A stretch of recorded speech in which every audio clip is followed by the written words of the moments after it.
Black Star Network is here. Hold no punches. I'm real revolutionary right now. Black power. Support this man, Black Media. He makes sure that our stories are told. Thank you for being the voice of Black America, Roland. Stay black. I love y'all. All momentum we have now, we have to keep this going. The video looks phenomenal. See, this difference between Black Star Network and Black-owned media and something like CNN. You can't be Black-owned media and be scared. It's time to be smart. Bring your eyeballs home. You dig?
Today is Tuesday, November 21st, 2023, coming up on Roland Martin Unfiltered, streaming live on the Black Star Network. A Georgia judge does not revocate an election interference defendant's bond, but says it needs to be modified to include social media. Harrison Ford certainly is happy he's not going back to jail, but you know he'll do something to send him back to jail. Alabama police chief says his officers did not follow department policies when a black man was gunned down in front of his home during a dispute with a tow truck driver. Lee Merritt, attorney for the family, is here tonight to update us on the case of Stephen Perkins. Virginia State University will be the first HBCU to host a presidential debate.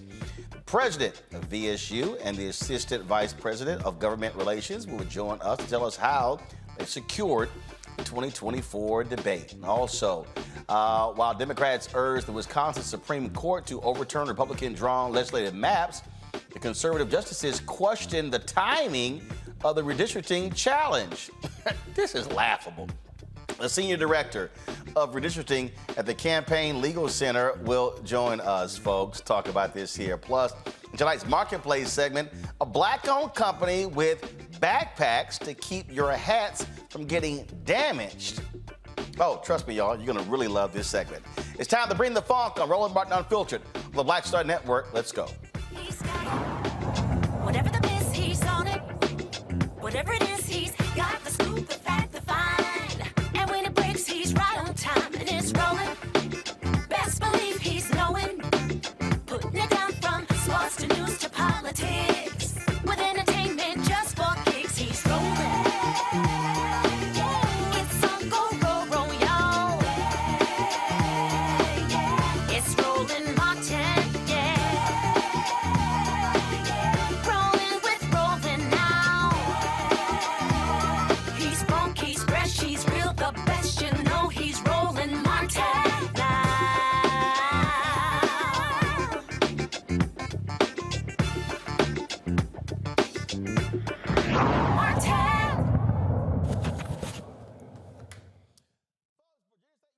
Going to be hosting the second general election presidential debate. The Commission on Presidential Debates chose VSU as the first historically black college or university to host the second of these scheduled general election presidential debates in October of 2024.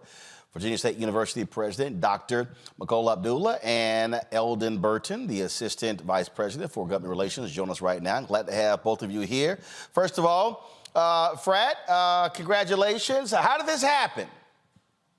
You know, look, we had a wonderful team that got together, led by Mr. Burton, who unfortunately is a member of Kappa Alpha Psi Fraternity Incorporated. But he led an incredible team at Virginia State to make sure that we could bring this home to VSU. So we're very excited about it. I can't wait for our students to get a chance to experience this event. Eldon, for folks who don't know, what is that particular process that you have to go through to make this happen?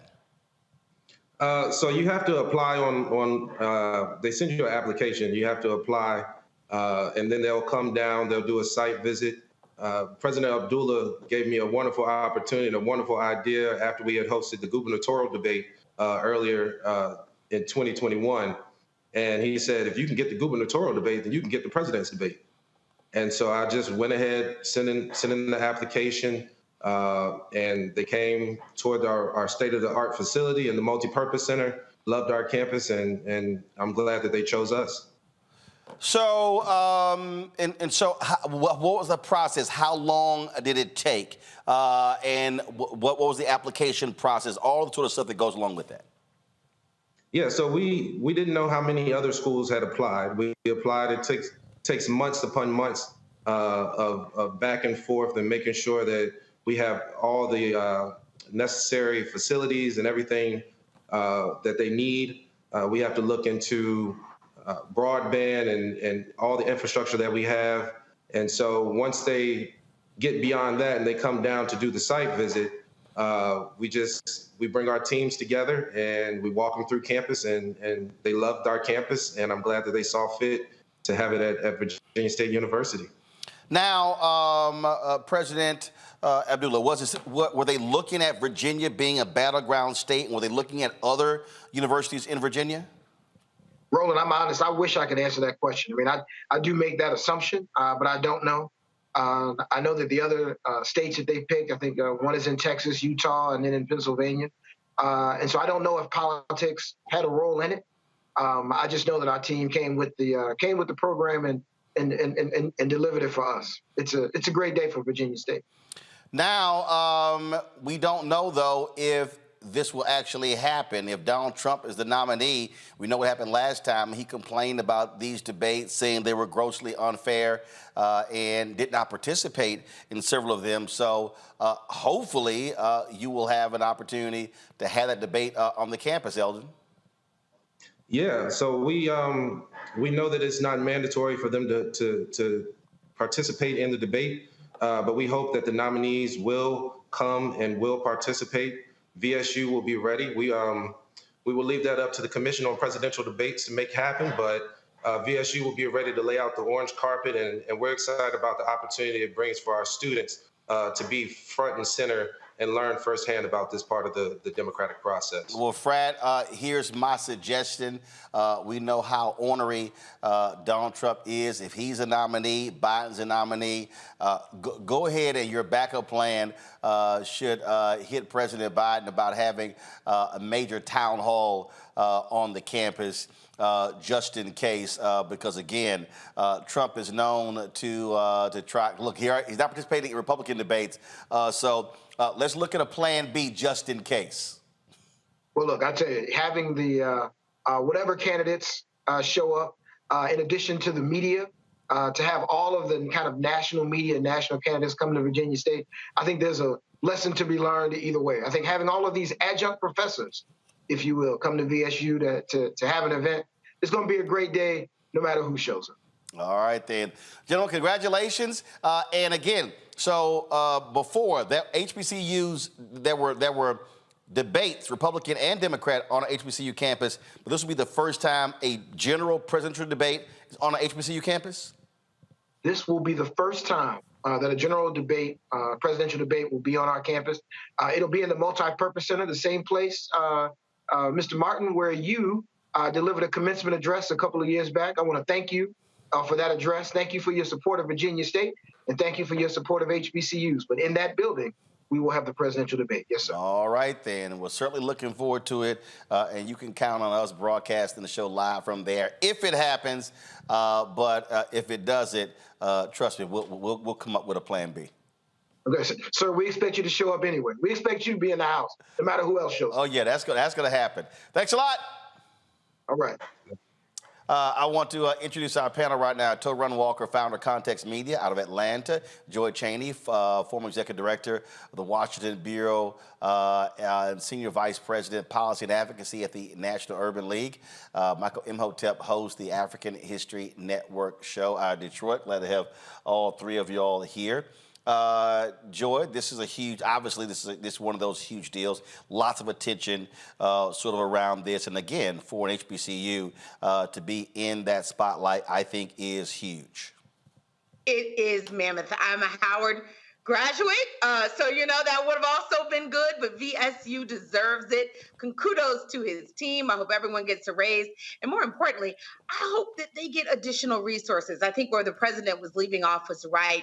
It's not just the presidential debate, it's all of the resources that will come along with them having not just a Democrat, not just a Republican presidential debate, but a general election presidential debate. That means the entire nation will have their eyes on VSU. That's going to result in more resources, more people being interested in teaching there, more students. This is a big deal. To run 2020, I was there at Texas Southern University. We broadcast from there. The Democrats had a debate on their campus, but obviously a primary is totally different from a presidential race. Yeah. It is, and it's really important, I think, to understand that it's very important for this presidential presidential debate to happen on an HBCU campus. It could have been FAMU, but I'll leave that alone. But the thing about this is, there's a lot of conversation around the Democrats, and there's also a lot of conversation around this particular administration and some of the disconnect that may be happening with black voters. So I think what has to happen is you have to be able to bring your message to the people, and it can't just be for the people in the room. It has to be for voters outside of the room and people who are very concerned about what's been happening over the past 8 to 12 years of moving up to the present day, because nothing happens in a vacuum. But you do have a lot of black voters out here who do feel frustrated. You have a lot of black voters out here who feel like they're not being heard, and they have to be able to feel like their concerns and their conditions are being talked about. Well, the thing here, Michael, there typically are 3 presidential debates, 1 vice presidential debate. Right. And so we don't know what the format of this one is going to be. They have different formats. Some are sort of town hall-like, other ones, whether sort of in the two moderator and the 2 podiums. But here's the deal. We already know what Trump did last time. And this is going to be a situation where I dare say if there's going to be a debate, this is where first of all, we already know Biden's nominee, he's showing up to Virginia State. Right. Trump may sit here and say, I'm not doing any debates. This is where he can be pressured to show up by saying, oh, so you going to diss the HBCU? Right, diss the HBCU after Trump lies and talks about all he did for HBCUs. And that was Representative Alma Adams' bill, by the way. She really doesn't get credit for that. I think she should take credit for it also. But this would be an opportunity for President Biden to talk about front and center how the Biden-Harris administration has helped HBCUs to date. I think it's about $7 billion that have gone to HBCUs. In 2021, there's a record of $5.8 billion that went to HBCUs. That doesn't get talked talked about enough. But this is also an important opportunity for him to talk about how his policies have helped the African American community as well, whether we talk about the economy and 14 million jobs created, whether we talk about the lowest unemployment rate of African Americans earlier this year, since they have been recording unemployment by race going back to the early 1970s, I think it was, for him to talk about the impact that the CHIPS Act is going to have, bringing down inflation, how that is helping African Americans as well. Talk about the $1.9 trillion America Rescue Plan, the $1.2 trillion infrastructure bill, to talk about how climate change and the bill he passed dealing with climate change as well is going to help impact African Americans. And once again, with this being at an HBCU, this helps to put our issues front and center, and policies that are good for African Americans are good for America in general. So, well, let's be clear. Let's be clear. Yes. That's only going to happen depending upon who's asking the questions. See, again, So again, the President's Commission, they also going to pick the moderators. So we'll see who they're going to pick as the moderator for this. That dictates, frankly, what questions get asked. Hold tight 1 second. Going to a break. We come back. We're going to talk about the bond hearing that took place in Atlanta. You know that crazy dude used to be over at Blacks for Trump. He was talking lots of trash on the social media. Almost got his butt thrown back in jail. We'll tell you what happened there.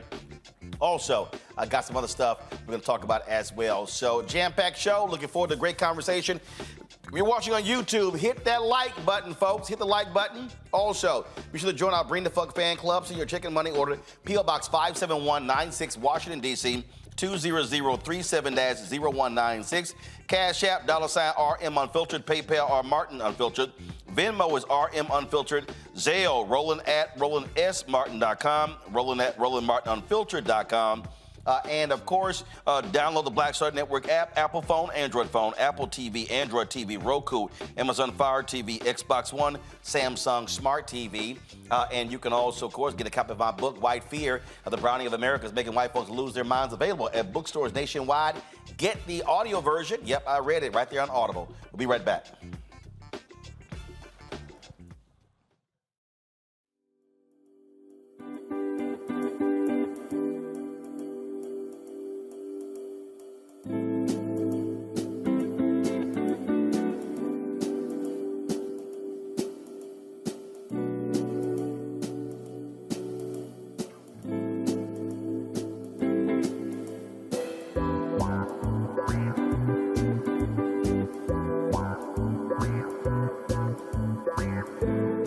Grow your business or career with Grow with Google's wide range of online courses, digital training, and tools. Gain in-demand job skills with flexible online training programs designed to put you on the fast track to jobs in high-growth fields. No experience is necessary. Learn at your own pace. Complete the online certificate program on your own terms. Stand out to employers, get on a path to in-demand jobs, and connect with top employers who are currently hiring. Take one professional career certificate program or all 6. Earn a Google Career Certificate to prepare for a job in a high-growth field like data analytics, project management, UX design, cybersecurity, and more. All professional career certificate programs must be completed by December 31st, 2024. Scan the QR code to complete the application. There are 1,000 scholarships available. Grow with Google and J. Hood and Associates. Be job ready and qualify for in-demand jobs. I'm Dee Barnes, and this week on The Frequency, we talk about school to prison pipeline, book bans, and representing for women's rights. The group Moms Rising handles all of this. So join me in this conversation with my guest, Monifa Bendelli. This is white backlash. This is white fear that happens every time Black people in the United States help to walk the United States forward towards what is written on the paper. Right here on The Frequency on the Black Star Network. Hey, what's up, y'all? I'm Devon Franklin. It is always a pleasure to be in the house. You are watching Roland Martin Unfiltered. Stay right here.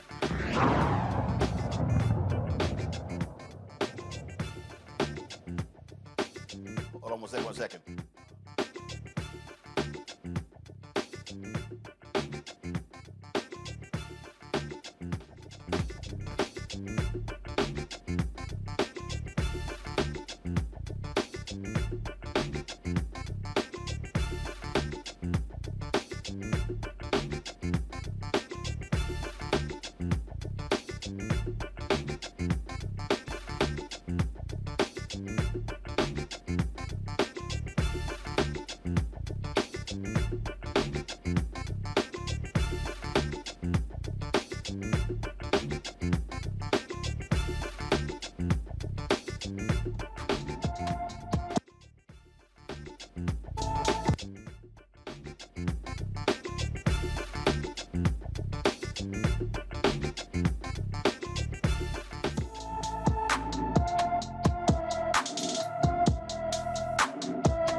Autumn Lewis has been missing from Buffalo, New York since November 10th. The 16-year-old is 5 feet 7 inches tall, weighs 115 pounds, with black hair and brown eyes. Anyone with information about Autumn Lewis is urged to call the Buffalo, New York Police Department at 716-853-2222. 716-853-2222. One of the Georgia 19 remains free tonight, but gets a stern warning from the Georgia judge who says his bond needs to be modified to include the nuances of social media. Fulton County Judge Scott McAfee heard arguments from DA Fonnie Willis, who actually represented them herself, that Donald Trump's co-defendant Harrison Floyd's social media posts and broadcast interviews violated his bond agreement not to interfere with witnesses. This is what McAfee said in today's ruling. At the time of indictment, we were in this courtroom in the middle of another murder trial, so I was not able to conduct the first appearance for Mr. Floyd. But throughout that week during the trial, we were presented with these consented bond orders, which were negotiated by the parties, and that I signed without a hearing. And Mr. Floyd agreed to abide by the terms of it. And I think it's clear from the case law, there is no constitutional right to bail. And a bond can contain special conditions as long as they're reasonable under the circumstances. And often those can curtail or even eliminate defendant's constitutional rights under the First Amendment, under the Fourth Amendment, such as forbidding contact. We see that quite commonly. And the question becomes, a trial court has to balance the rights of the accused, as well as the public safety interests that are raised by any particular case. But I'll also note that a defendant is generally allowed to publicly criticize the merits of a case, to say that the prosecution doesn't have a case, to challenge the strength of the evidence, to speak his mind. And I don't see anything in this consent bond order that limited general criticism of the state's case. Each of these conditions had components to them, had preconditions, but there was no general limitation of talking about this case. But obviously that criticism cannot cross a line and ever evolve into witness intimidation. And I think, as the defense was willing to concede here, Mr. Floyd seems very boldly willing to explore exactly where that line lies in this case. And I think the state has made a compelling argument on many of these points. But in categorizing these statements, on the first point of intimidation, we don't see, as we might see in these bond conditions, as they're traditionally understood, someone posting the personal info of a witness or a co-defendant. We don't see someone directly messaging, again, as that's traditionally understood. And we don't see in the wording an explicit indication that something ought to be done about these individuals or that they should be targeted in some way. I read these as seeing more that someone is wanting to defend his case in a very public way. And so on the question of, and especially when it comes to the public officials, I think we've, as Mr. Sterling testified, when it comes to intimidation, they've endured far worse than is presented in this motion. I think it becomes a much closer question when we start talking about whether this is direct or indirect communication. And we're getting into also kind of a question of, at what point is someone responsible for the response of others? And I don't know if those are necessarily settled questions under the traditional bond limitations that we used and the phrasing that we used in this case. And ultimately, I think that, first of all, the defense argument that there was no knowledge that these were potential witnesses. That's not an argument that I'm buying. I think that we can't hide behind a veil of ignorance when certain witnesses have testified before the special grand jury or are very much known to be involved in the facts of this case, or just recently pleaded guilty and were known to have a public cooperation provision. I also think that when we're talking about the facts of this case, that is a broadly understood term. And if someone is just denigrating another person who's known to be a witness and talking in reference to their proffer, that's also satisfying that precondition. But when it comes to the question of indirect communication, again, I think it comes down to, while there may, I do think that in several instances here, there has been a technical violation of Mr. Floyd's bond, and that communications he made wound up before the eyes and ears of potential witnesses and co-defendants. But not every violation compels revocation. And so I am stuck on the question of notice, and that the bond conditions as written in my mind were not specific enough to account for the nuances of social media. Now, the judge said, look, y'all need to work this thing out. During the testimony there, finally, Willis, go to my iPad. This is Atlanta Journal-Constitution. As evidence that Floyd had violated the terms of his bond, Willis cited 21 Floyd social media posts. In one of those posts, he tagged attorney Jenna Ellis, who recently pleaded guilty to one felony count, is now a witness for the prosecution. In the post, Floyd questioned Ellis's ethics, suggesting she was stealing money raised for her defense, and urged her to return the money she had raised. Through her attorney, Ellis told prosecutors she saw the post. She said, quote, "Yes, I believe it was meant to both intimidate and harass me and encourage others to harass me, which others have done." Willis also highlighted Floyd's social media posts about election worker Ruby Freeman, who Trump falsely accused of voting fraud, Secretary of State Brad Raffensperger, and Gabrielle Sterling, Chief Operating Officer for the Secretary of State. Now, the judge said technically he did violate the bond, but wanted them to work through some language. I mean, here's the deal here, Torun.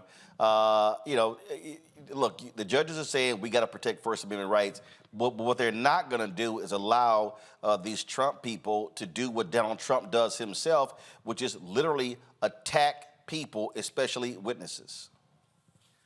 Yeah, this man is really skating on some very thin ice here, and he got a really good break. You have to be very careful when you're under an indictment and you're looking at some very serious charges when it comes to playing around with trying to intimidate voters. And we know that the Trump camp and the hard right is very good at manipulating social media to basically send people to basically physically harm people that they feel are threats. You know, we've seen them swat people. We've seen a lot of situations where people have feared for their safety. You mentioned Ruby Freeman. This woman went through a whole ordeal where her life was threatened just because she was a poll worker and she was considered to be somebody who was, quote unquote, stealing the election.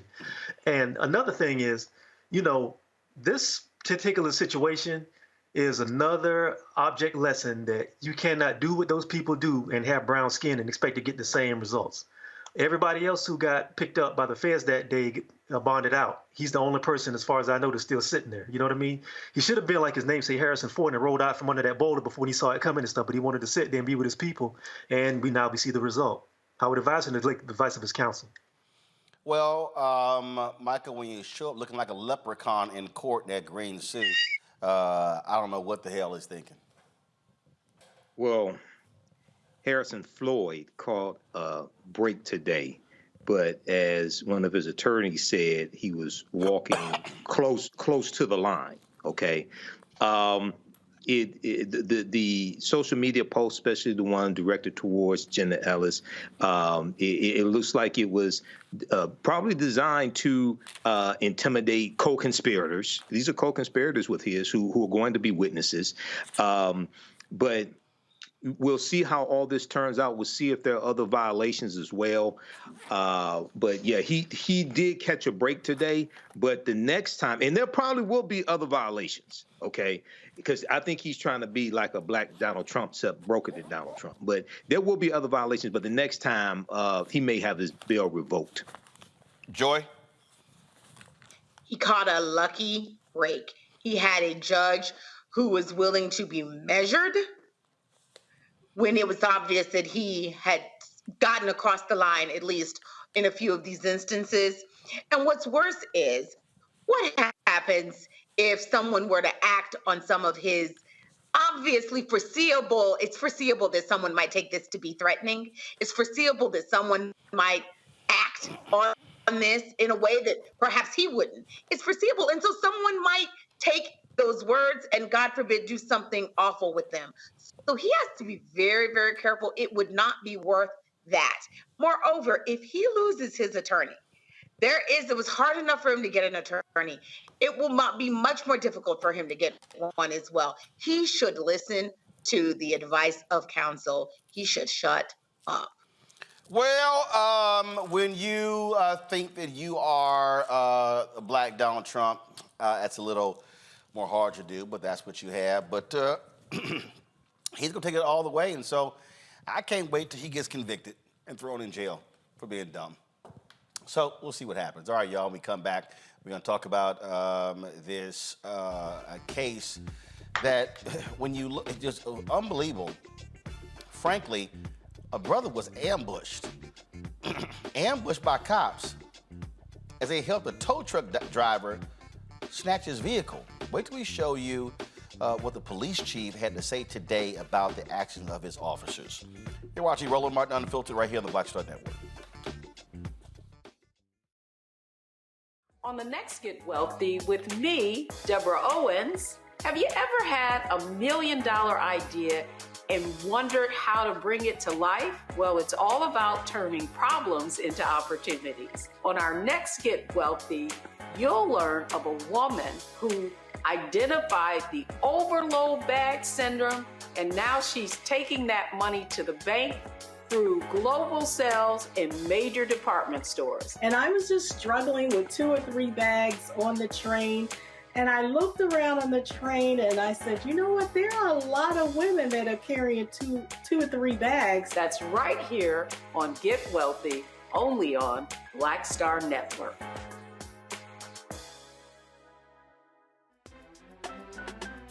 I'm Faraji Muhammad, live from LA.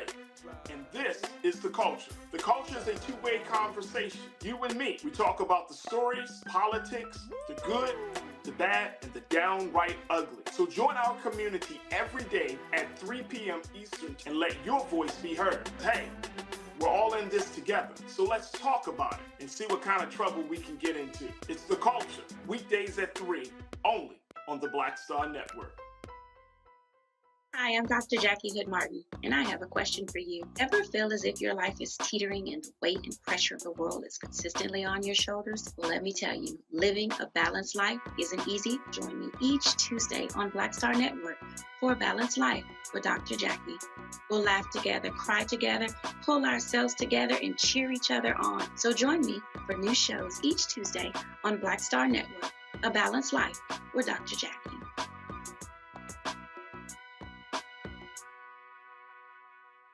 Bruce Smith, creator and executive producer of the Proud Family, Louder and Prouder, and you're watching Roland Martin Unfiltered.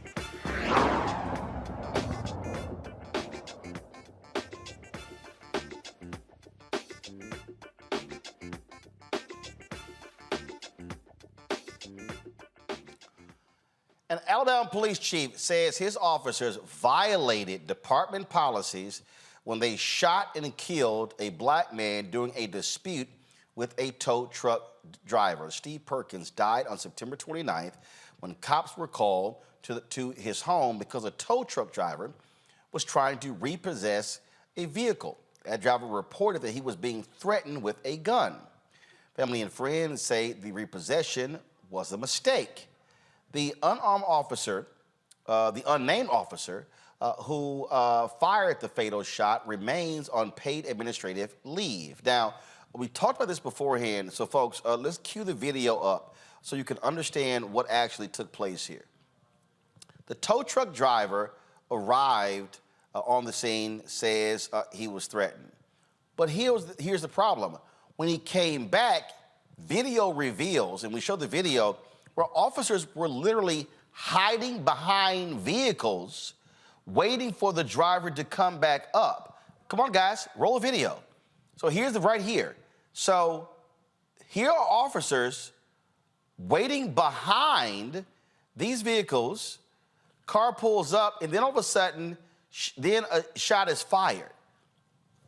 What the heck was going on? Lee Merritt represents the family. In this case, Lee, glad to have you here. So the chief said they violated department policies. Well, that was the officer who fired the shot. But multiple officers were involved in this, correct? That's right. The community is anxious. How many? There are at least 5 officers involved directly on the scene. Okay, 5 officers. And again, as we said there, we're watching this whole thing play out. They're hiding behind other cars. It was essentially an ambush. That's exactly what it was, Roland. I have never seen a policy where police officers assist a tow truck driver in a repossession at all. But if they are going to assist in a repossession, let's say that there was some concern about the safety of the tow truck driver, an ambush that violates the Fourth Amendment, that violates Mr. Perkins' right in his home, that has caused this really terrible tragedy, is certainly not the policy or best practices anywhere in the country. Okay, so the family says it was a mistake.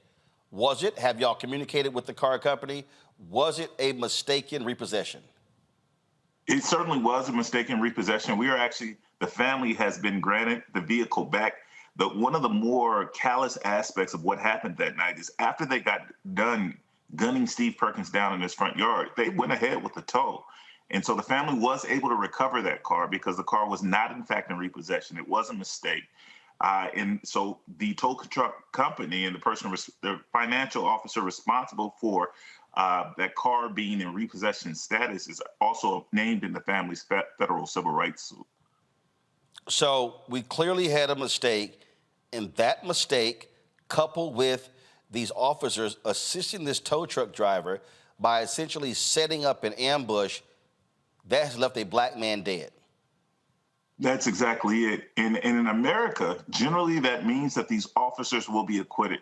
The part about this case that concerns me, obviously the officers violated policy. The chief has confirmed that in his most recent statement. The mayor has confirmed that in the most recent statement. Police officers are not supposed to participate in the tow. They're certainly not supposed to set up and ambush a civilian. But this civilian came out of his home with a weapon, with a light affixed to a weapon. And very often in American jurisprudence, if an officer faces a black armed citizen, that is enough to suspend every constitutional right, the right to protect your home, the Second Amendment right, the First Amendment right. Generally, those go out of the window. In this case, we're going to be fighting again, like we had to fight in Tatiana Jefferson, who was legally armed, like we had to fight in Cameron Lamb in Kansas City, who was legally armed, to hold an officer accountable who gunned down a black civilian who was legally armed protecting their property. This is just one of those just strange stories. This shooting took place at what time? About 2 a.m. in the morning. 2 a.m. in the morning. It is, again, just baffling that cops would, I can't remember police assisting in a vehicle repossession. No, it's certainly not it's certainly not a part of the policy. Often we complain that law enforcement officers are aligned with business owners and corporations against civilians. And we see that play itself out in their practices. But to have here a private entity come to illegally take someone's car and to receive the assistance of law enforcement, only to find out subsequently that the tow was illegal, and certainly the policies that they relied on were illegal as well. All right. Lee Merritt, we appreciate it. Thanks a lot. Thank you. This right here is just beyond belief. Michael, again, this mistake by this person, that cost this black man his life. This mistake by this company, this administrative person, plus what these cops did, that man is dead.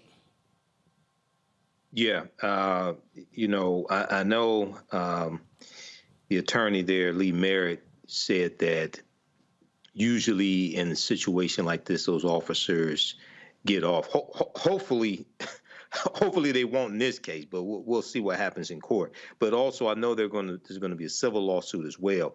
But yeah, this is a tragedy.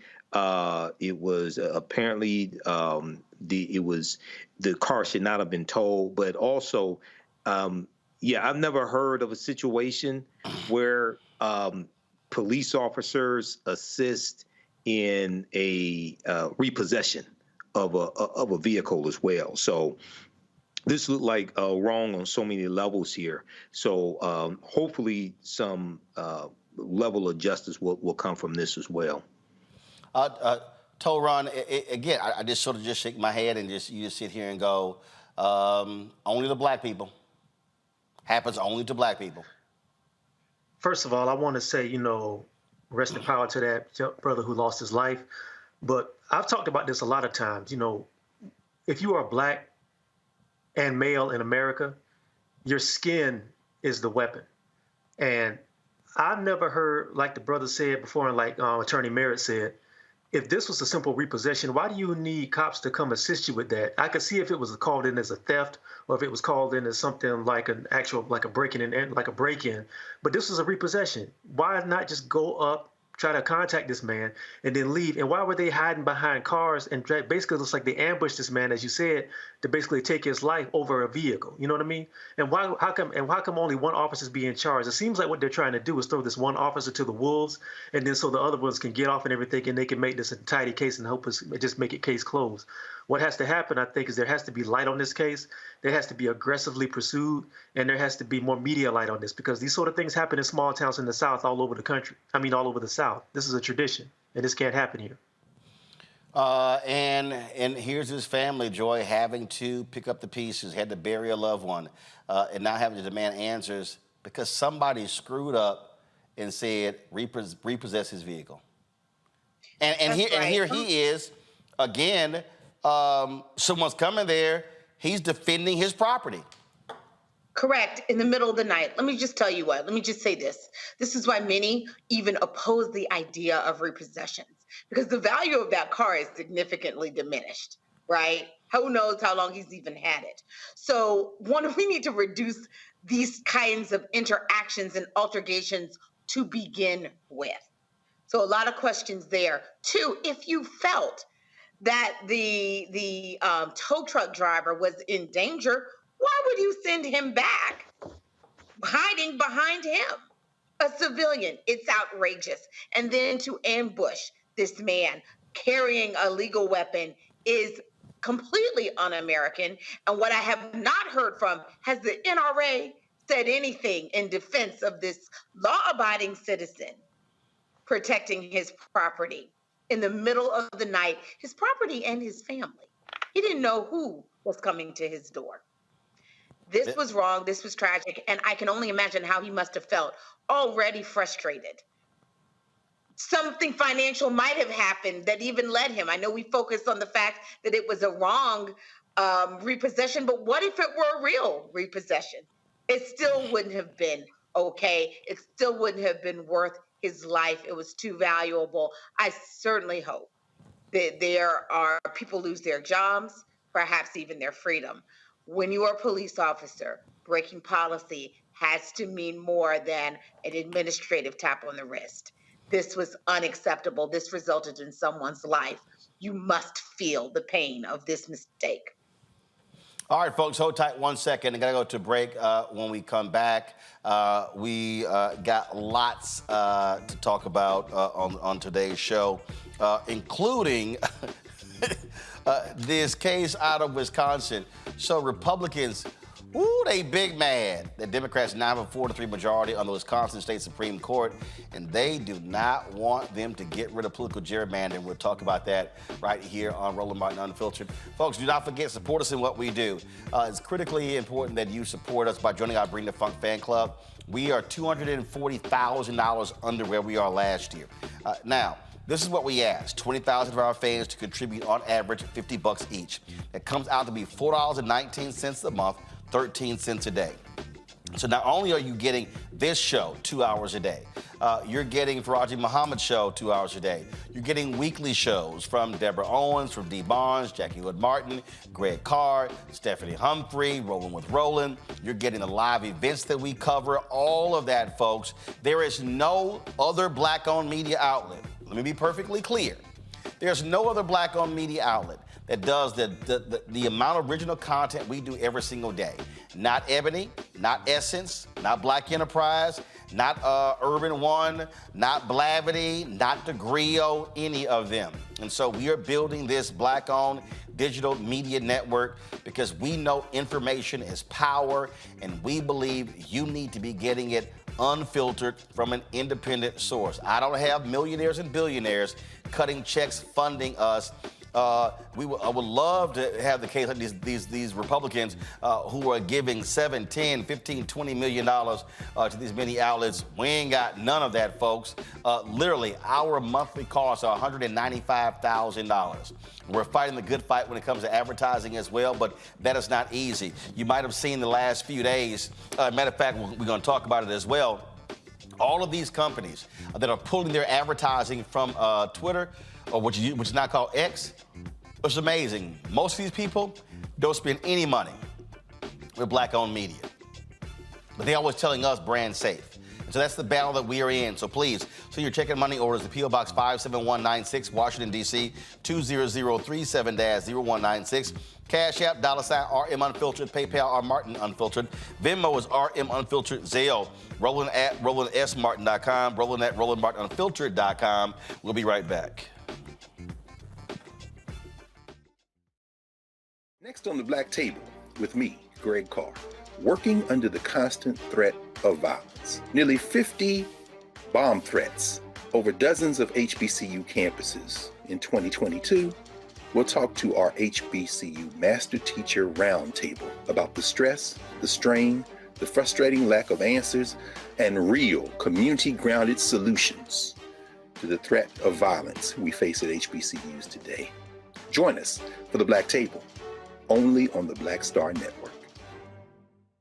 When you talk about blackness and what happens in black culture, we're about covering these things that matter to us, speaking to our issues and concerns. This is a genuine people-powered movement. There's a lot of stuff that we're not getting. You get it, and you spread the word. We wish to plead our own cause. Too long have others spoken for us. We cannot tell our own story if we can't pay for it. This is about covering us. Invest in black-owned media. Your dollars matter. We don't have to keep asking them to cover our stuff. So please support us in what we do, folks. We want to hit 2,000 people, $50 this month, raise $100,000. We're behind $100,000, so we want to hit that. Y'all money makes this possible. Checks and money orders go to P.O. Box 57196, Washington, D.C., 20037-0196.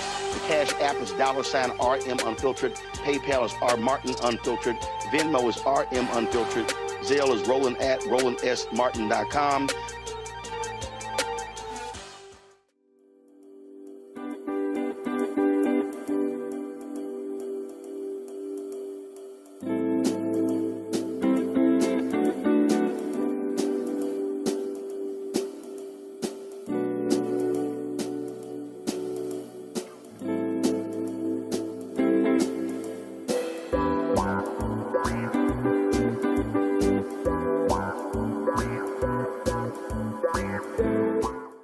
Executive producer, Proud Family. You're watching Roland Martin Unfiltered.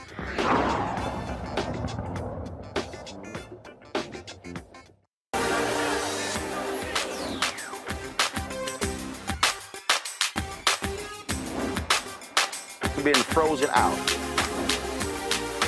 Facing an extinction level event. We don't fight this fight right now. You're not going to have black-owned media.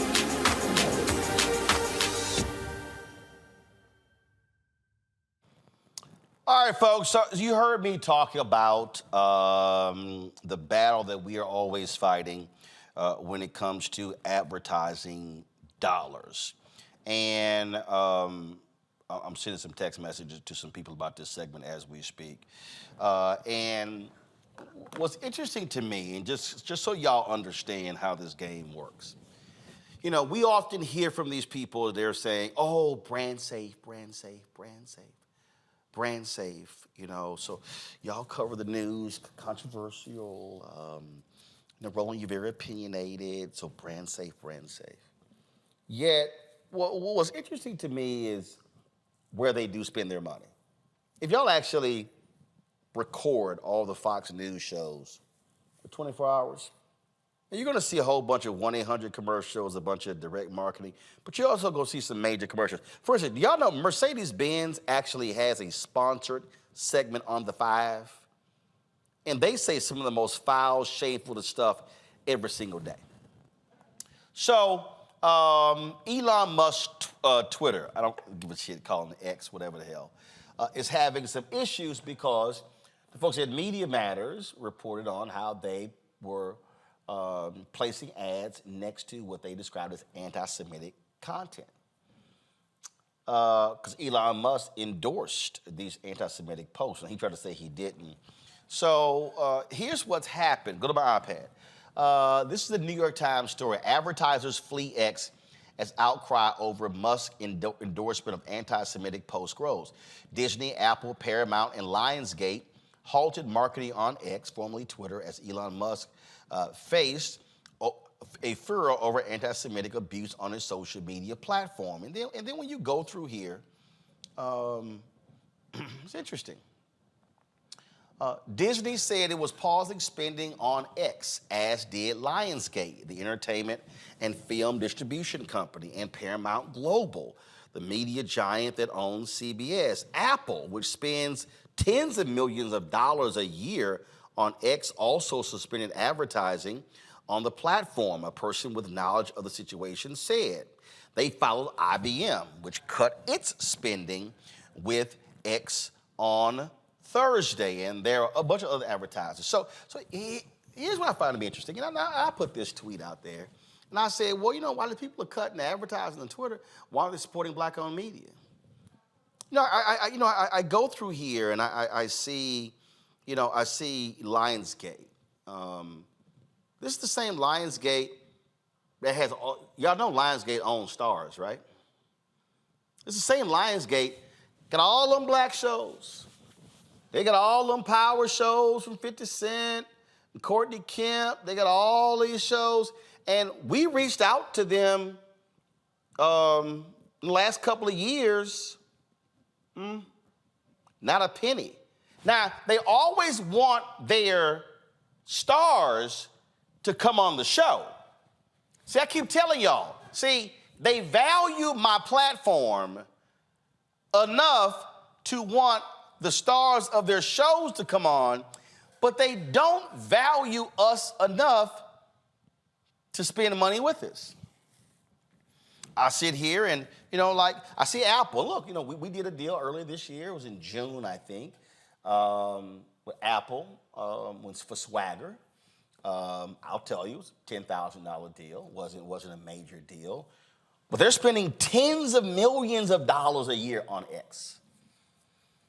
And I wonder what's the outflow to advertising with black-owned media.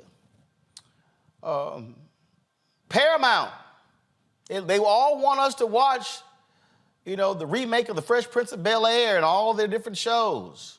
Where the money at? NBC, Comcast, pull their money. You know what? In fact, I got a thing the other day. There was a black star on one of the NBC shows. They were trying to come on my show. We ain't never heard from NBC about placing ads on our show. And so if y'all want to understand the reality of why black-owned media remains small, why black-owned media cannot thrive, why black-owned media is stuck where we are, it's because what happens is, and I'm telling y'all, I see this constantly. What happens is everybody wants us to run their content for free. but they run ads other places. And guess what? 90% of the money that Twitter makes comes from advertising, just like every other media company. And this right here, Joy, is what we are constantly fighting and constantly dealing with. And so I say to those companies, great, you no longer want to spend the money with Twitter? Fine, turn around and actually spend that money with Black-owned media.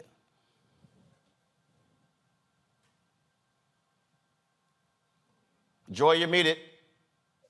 Nope, I'm on. There you go. All right.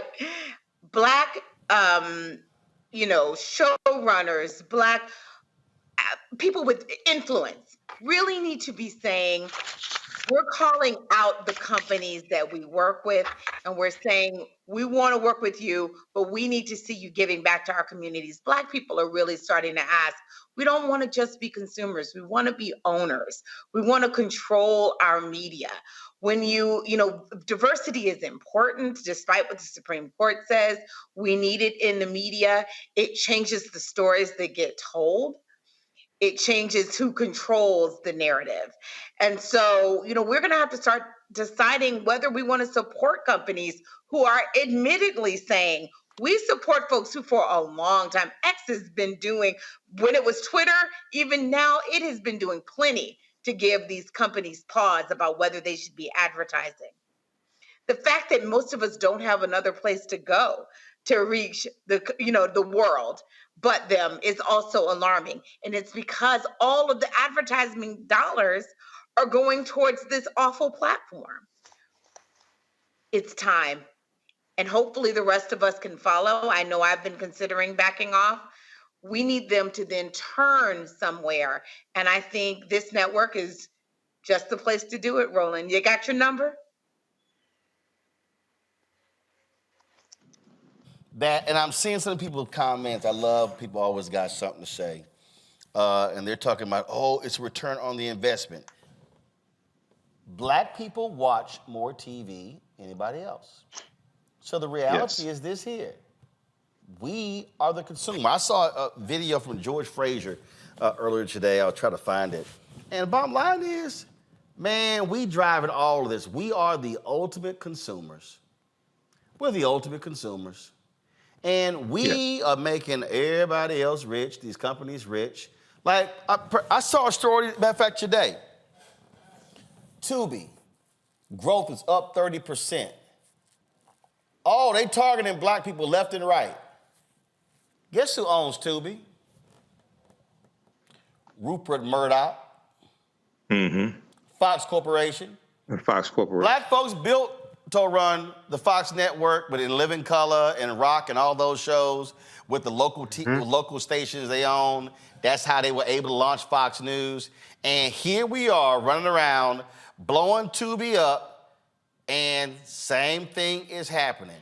Boy, everybody loves us because we make everybody billions of dollars. You know what? I'm glad that you're as passionate about this as I am, because I talk about this on a regular basis. I'm on Twitter a lot, probably more than I need to be. But as the sister said, it is an excellent place to be able to get a message out with a minimum of effort. The downside of that is, as you said, because we are so brilliant and because Black people are so talented, a lot of things that we do with no effort. A lot of the things that we create, the trends we create, we do with no effort. And because we make it look so easy, other people who are looking at our culture feel like they can pull it from us for free. And unfortunately, that's true in a lot of cases. You know, a lot of people, some kid who makes up a new dance in St. Louis somewhere, it goes viral. And then somebody takes that and then it starts going around the country. Who gets the benefit from that when a song gets made off of that? Some white influencer in Orange County somewhere. Some singer starts doing it and he gets paid off of that. Black people who create this culture don't get paid off, and that ties into media as well. We have to start looking at what our worth is, literally, and we also have to start building networks amongst ourselves to start talking to people who know how the inside of the industry works so we can try to capitalize on these things. And I'm going to say this, and this may make some people mad. we really got to start seeing the value in the things that we build for ourselves, whether it's my company, whether it's Roland Martin, whether it's Black Star Network, whether it's a lot of these other creators who have brilliant ideas, but they may not be able to bring it to scale. But we got to be able to start seeing the value in the things that we do and start instead of waiting for somebody else to give us a check. You know what I mean? Advertising is important, but we can also create our own media and fund ourselves as well. Yeah, but to run, here's the problem though. The reality is, okay, creating our own media and funding it ourselves, that doesn't also pay all the bills, and you can't grow in scale, and so here's the piece: $322 billion, $322 billion will be spent in 2023 on advertising. Advertising is all over the place. It's billboards, it's radio, it's television, it's digital, it's on the side of buses, it's all of that. And so all I'm saying, Michael, is that if Disney, Comcast, Paramount, if all these major media companies are reaping billions upon billions from advertisers, so should Black-owned media, especially when we're buying their products. That's right. Absolutely. I totally agree. And what these corporations, whether it's Fox News, whether it's Disney, IBM, et cetera, that refuse to buy ads on Black Star Media Network or other African-American owned media, they want media sharecroppers. Let's just be honest. They want media sharecroppers, okay? They want us to buy their products. They want us to watch their programs. I don't even watch Tubi because from what I hear, it's a lot of low-budget, nonsensical movies anyway. So they may have one or two good ones, but looking at some of the quality of it, I can see why Rupert Murdoch will put out something like that. You know, Rupert Murdoch is a very problematic person on multiple levels. So what you invest in shows what you value, and what you invest in, you also empower. So if these corporations were to buy ads on African-American owned media, especially the Black Star Network, okay, they would then, it's a tacit endorsement to a lot of the messaging that comes from powerful media like this. So I think we need to leverage our dollars.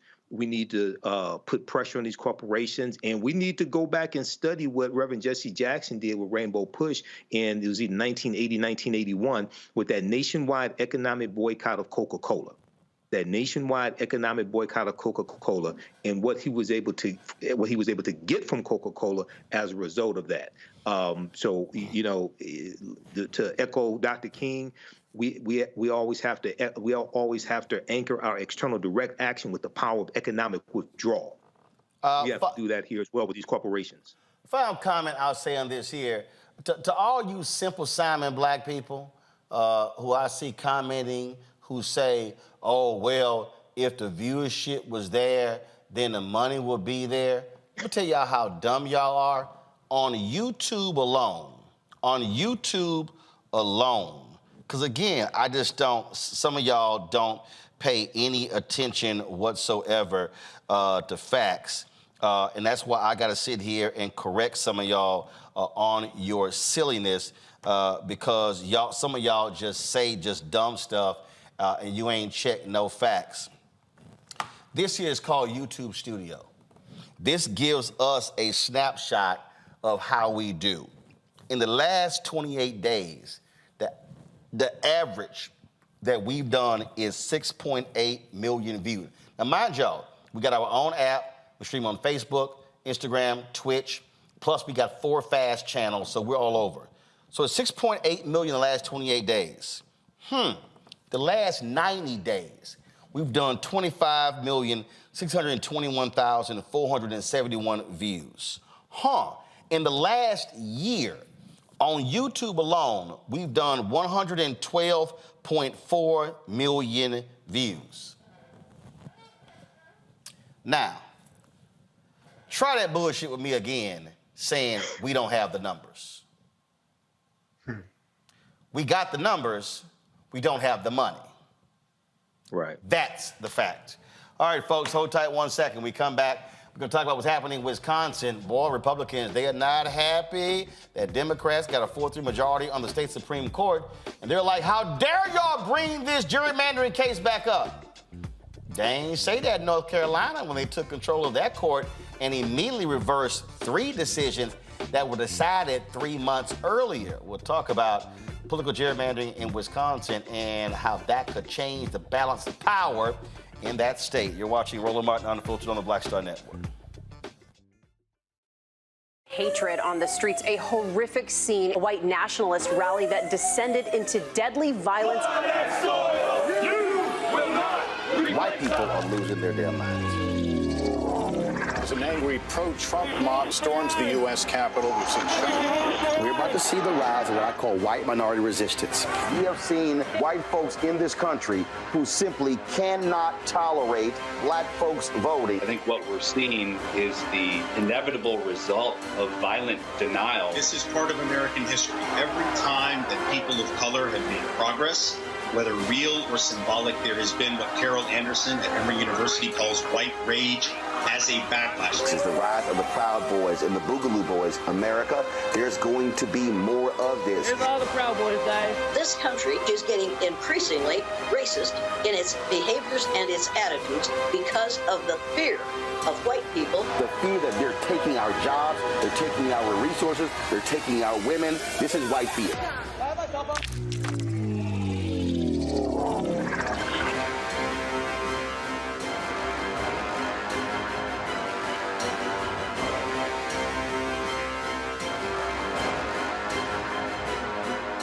I'm Dee Barnes, and this week on The Frequency, we talk about school to prison pipeline, book bans, and representing for women's rights. The group Moms Rising handles all of this. So join me in this conversation with my guest, Monifa Bandelli. This is white backlash. This is white fear that happens every time Black people in the United States help to walk the United States forward towards what is written on the paper. Right here on The Frequency on the Black Star Network.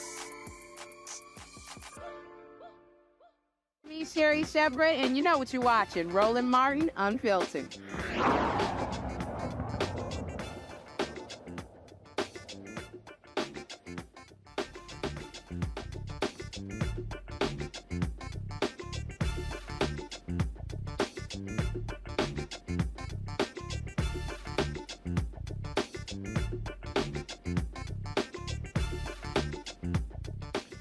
Well, today in Wisconsin, conservative Supreme Court justices vigorously question why they should overturn Republican-drawn maps. They claim Democrats hope for more favorable results. Now, keep in mind, all of this is a result of a Democrat winning a state Supreme Court seat by 11 points in April that flipped the court 4-3. Boy, these conservatives are not happy at all.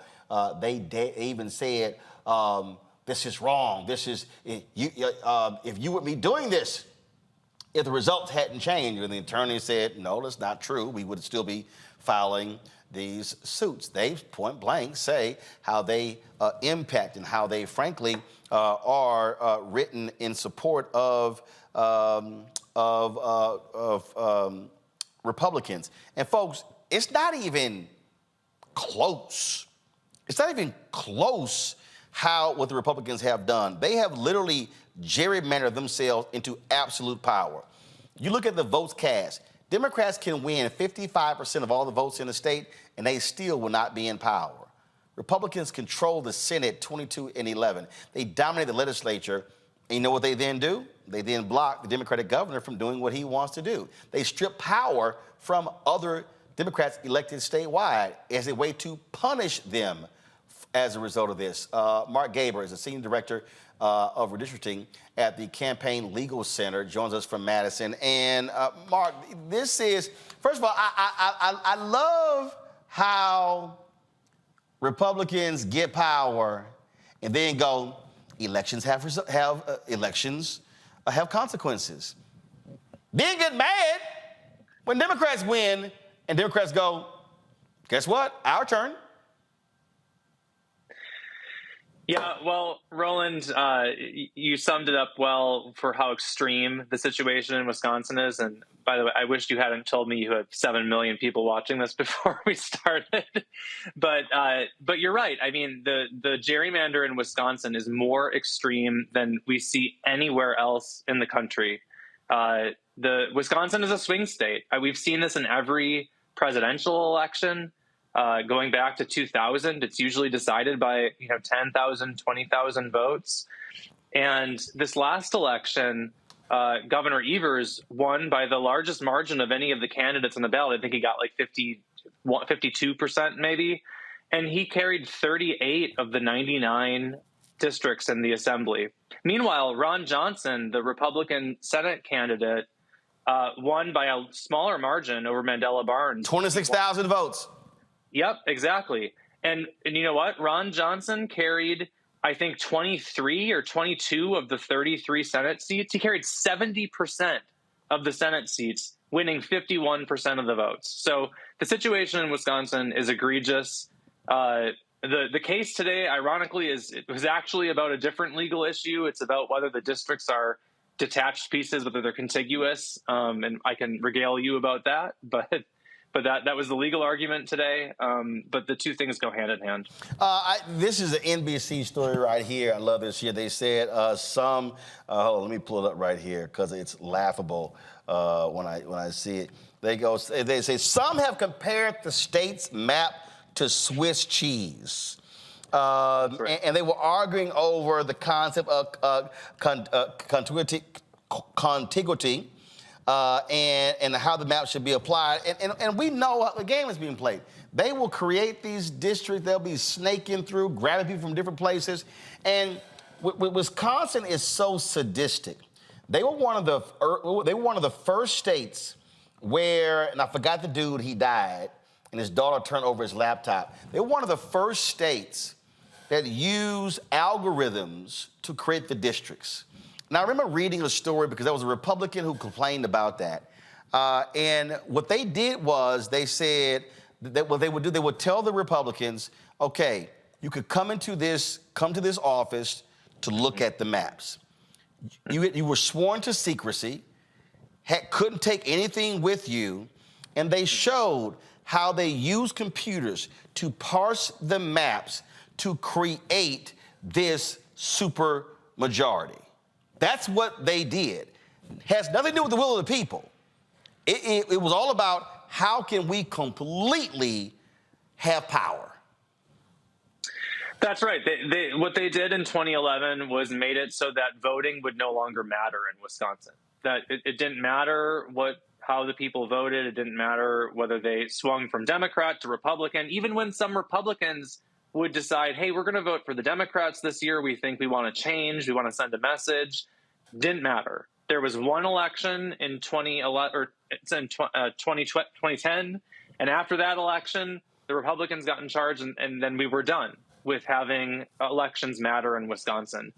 And we've seen situations where the Democrats have won 54% of the vote, and as you said, get 38 seats out of 99.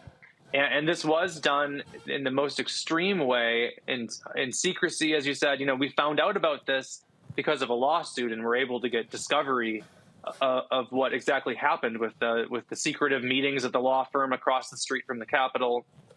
And it's just, this is not how democracy is supposed to work. Voting is supposed to matter, and hopefully, we'll at long last we'll see a fair map. The court is deciding this legal issue about whether the maps are constitutional, and the court had a case a year ago, and they really abdicated their responsibility. They basically just said the legislature's provided this map, we're going to put it in place, even though the governor vetoed the map. The court ordered that map in place, and that was part of our argument today. That really goes well beyond the court's power to override the governor's veto in that manner. And the reason I got a kick out of it because these conservative justices, they've been pissed since the Democrat won, and Republicans in the legislature even went so far as saying that they were going to impeach her, and they thought by getting the advice of some former conservative Supreme Court justices, was going to bolster their case, and then most of them said, do not do this. And then they backed off of it.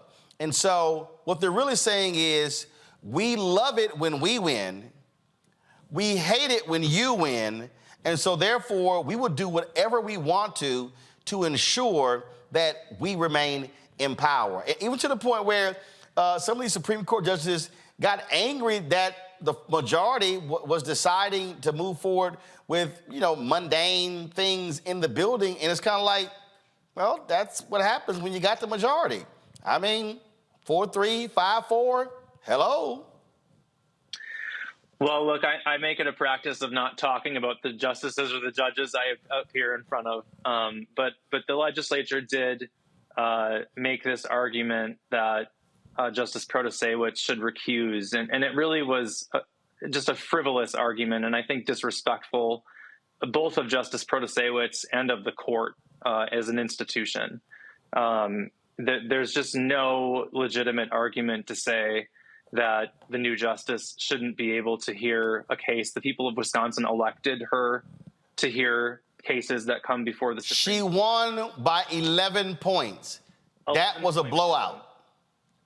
Right. And, this was the largest. There's some complaints about how the Democratic Party had worked on her behalf. This was the most expensive race in judicial history in America.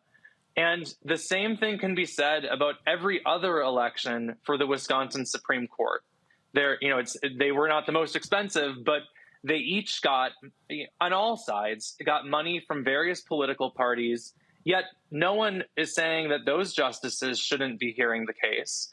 They've all been elected. They're all judicial officers. They are expected, and they do, hear the case and hear the facts and hear the evidence and hear the law and come to a decision. And I find it just disrespectful that this argument is being made in this manner. Questions for my panel. Joy, you're first. I mean, this is completely a victory for the voters. I mean, what do you I'm trying to get the right question here, but what do you think voters need to think about this moment? How do they need to get engaged here? Just give us some intake. If you're a voter out there, what should you be taking from this case? Well, hopefully help is on the way. that Wisconsin has suffered under unconstitutional maps in so many different ways. Obviously it's a partisan gerrymander that's horrible, but there's so many little technical things wrong with the map that violate the state constitution. And so what I hope, and I don't make predictions about how my cases turn out, but what I hope is that in November 2024, Wisconsin, and I'm from Wisconsin, just to put that out there. This is my home state. I care a lot about this. I hope that finally in this next election, voters will be voting in a map that is responsive to them, that whoever they want to vote for, that at the end of the day, the results of those elections translate into who's elected. And that seems like the most basic part of a majoritarian democracy.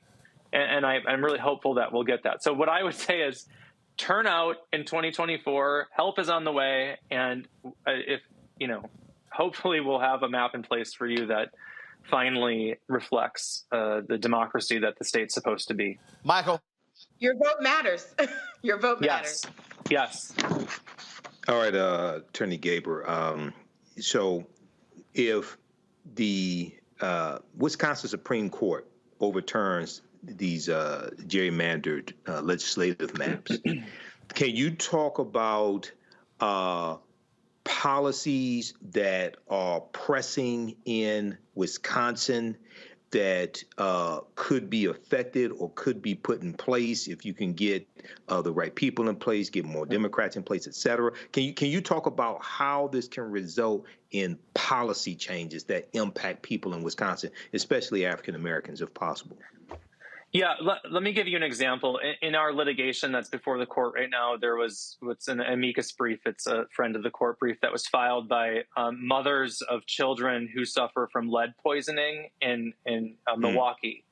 And they eloquently talked about how hard it is to get the state legislature to do anything about this problem right now, and how the state legislature has taken away the power of local governments to do anything about this problem.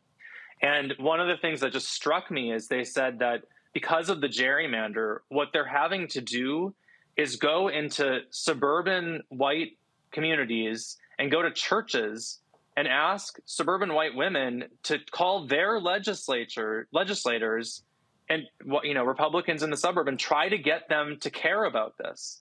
And like, that's their latest strategy, because it's not enough to go to their own representatives because they're in the minority and they're stuck in the minority because of the way the map is gerrymandered. And this just struck me.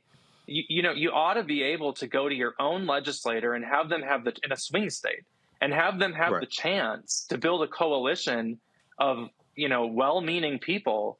And they said, you know, hopefully this will work, our new suburban church strategy, but so far it hasn't.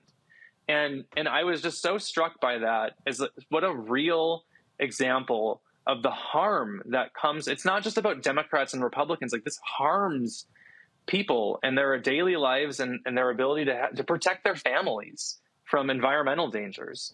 So I just think, you know, that sort of, for me, is the perfect example of what's wrong with this. Toron? Thank you.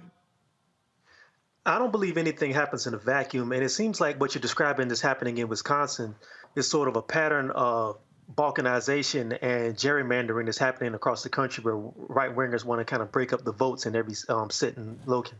So my question to you is, do you see this as a pattern that's happening nationwide, and how can people who are concerned about where their vote goes and the quality of their vote can push back against? Yeah, gerrymandering is obviously not a new thing, and it got really bad in 2011 because there was the Tea Party wave, and I'm not, you know, right now the worst offenders are, for the most part, the Republican legislatures. There's states where the Democrats do this too. I mean, Illinois is pretty badly gerrymandered, and like, nothing should be gerrymandered. All of the states should just be fairly drawn to represent whoever lives there, and, you know, in an equal basis. But it is the case, just factually, that the worst offenders right now are Texas and Wisconsin and Florida.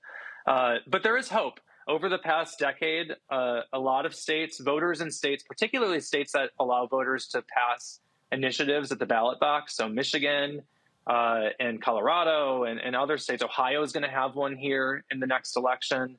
There's going to be the opportunity to vote on independent commissions. So just take this away from the politicians entirely. And that way you have independent folks who are just citizens of the state, who are, their main goals are to enforce the Voting Rights Act, comply with federal law, and then draw districts that represent the communities and that aren't skewed in favor of certain parties. So, you know, it's not all doom and gloom. That we have seen a lot of progress in a lot of places, and hopefully we'll get through. You know, this lawsuit will end with a good result in Wisconsin as well. But we got sort of at the worst point of gerrymandering, I think, over the last decade in the second half of President Obama's first term, and it's taken a decade to dig out of that and try to end this. And I think Wisconsin's kind of the last stand of the states that were really bad. Obviously, as Roland said at the beginning, we're seeing backsliding in North Carolina. It's you never actually, like, you can't let your guard down. Once you win something, you gotta keep trying to protect it. Well, and keep in mind, Ohio created that very commission, and the Republicans there are like, yeah, we're gonna ignore it. Yeah. So it's absolutely ignore the Supreme Court. They just we're gonna never mind. Yeah. So like, okay, new commission. We're back on the ballot. Said, okay, you weren't going to follow that rule. We'll make it so you can't get out of this. Yep, absolutely. All right, we appreciate it. Thanks a lot. Thanks for having me. Good luck. Thank you very much. All right, folks, we come back. Derek Chauvin goes to the Supreme Court trying to get his case reviewed. Enjoy prison, son. We'll be back on Roland Martin Unfiltered on the Black Star Network. Grow your business or career with Grow with Google's wide range of online courses, digital training, and tools. Gain in-demand job skills with flexible online training programs designed to put you on the fast track to jobs in high-growth fields. No experience is necessary. Learn at your own pace. Complete the online certificate program on your own terms. Stand out to employers, get on a path to in-demand jobs, and connect with top employers who are currently hiring. Take one professional career certificate program or all 6. Earn a Google Career Certificate to prepare for a job in a high-growth field like data analytics, project management, UX design, cybersecurity, and more. All professional career certificate programs must be completed by December 31st, 2024. Scan the QR code to complete the application. There are 1,000 scholarships available. Grow with Google and J. Hood and Associates. Be job ready and qualify for in-demand jobs. When you talk about blackness and what happens in black culture, we're about covering these things that matter to us, speaking to our issues and concerns. This is a genuine people-powered movement. There's a lot of stuff that we're not getting. You get it, and you spread the word. We wish to plead our own cause. Too long have others spoken for us. We cannot tell our own story if we can't pay for it. This is about covering us. Invest in black-owned media. Your dollars matter. We don't have to keep asking them to cover our stuff. So please support us in what we do, folks. We want to hit 2,000 people, $50 this month, raise $100,000. We're behind 100,000, so we want to hit that. Y'all money makes this possible. Check some money orders. Go to P.O. Box 57196, Washington, D.C. 20037-0196. The Cash App is $RM Unfiltered. PayPal is R Martin Unfiltered. Venmo is RM Unfiltered. Zelle is Roland at RolandSMartin.com. Hey, it's John Murray, the executive producer of the new Sherry Shepherd Talk Show. You're watching Roland Martin Unfiltered.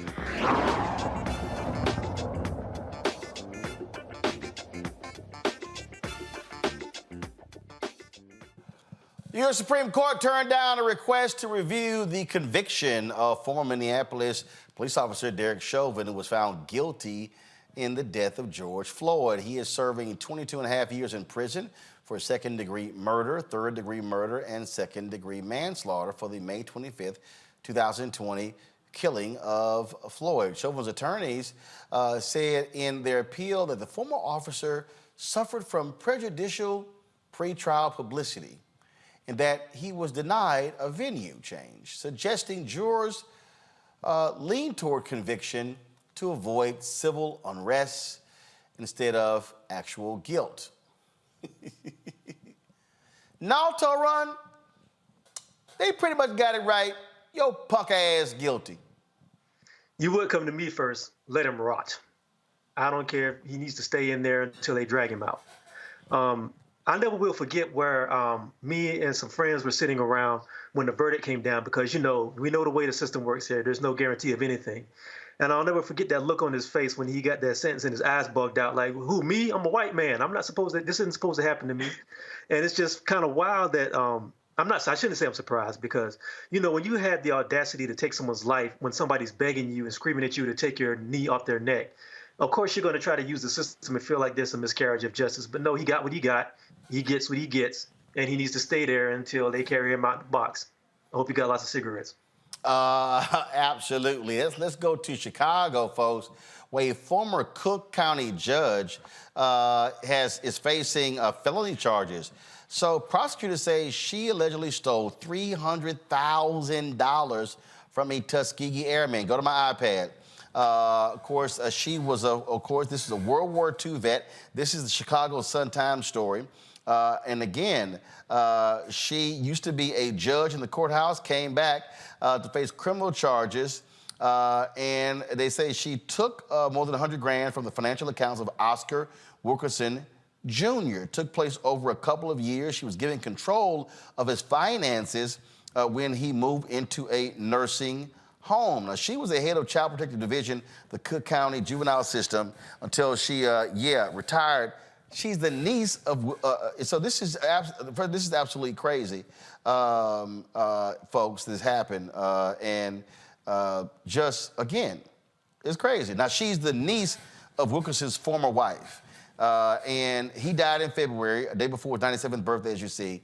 But again, Michael, how your ass, I guess, you know, innocent till proven guilty. You're accusing your ass of stealing $300,000 from a damn Tuskegee Airman. Yeah, Roland, that's shameful. somebody who served in World War II, African Americans fighting in World War II were fighting the Double V campaign.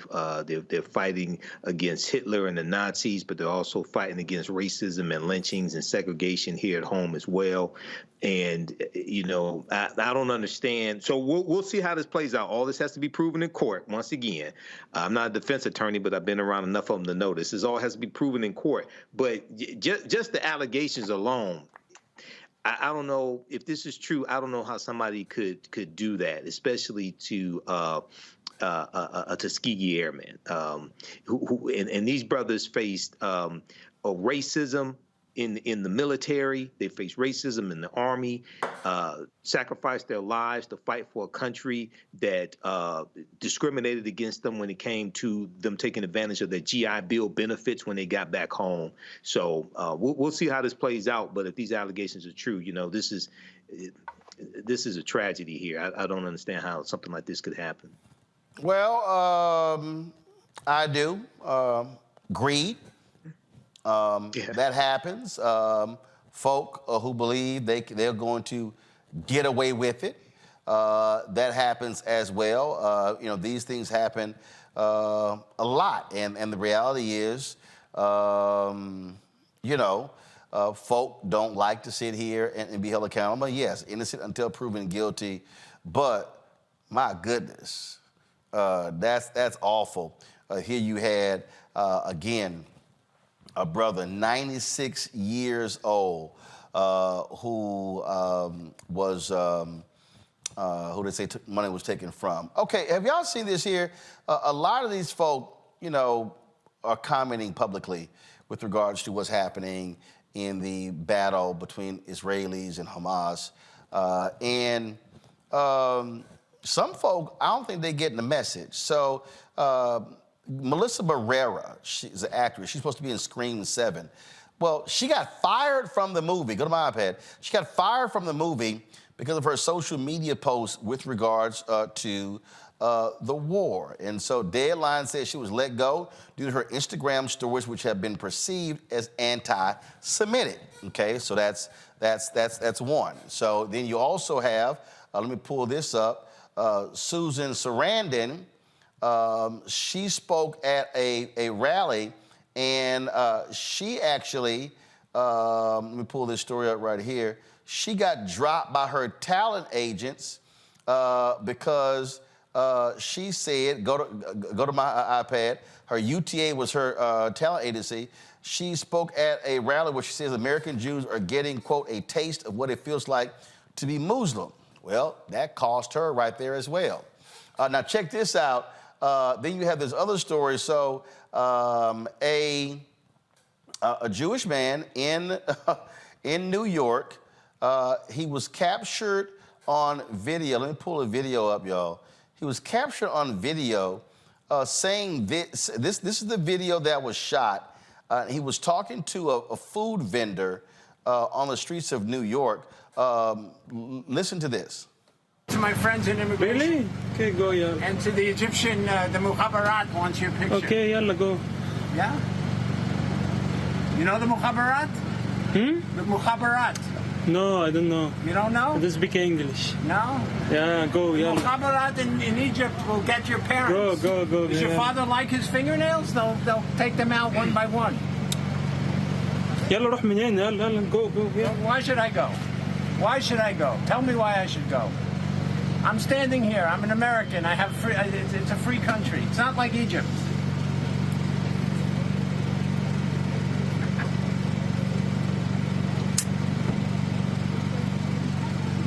Yeah, smile for me.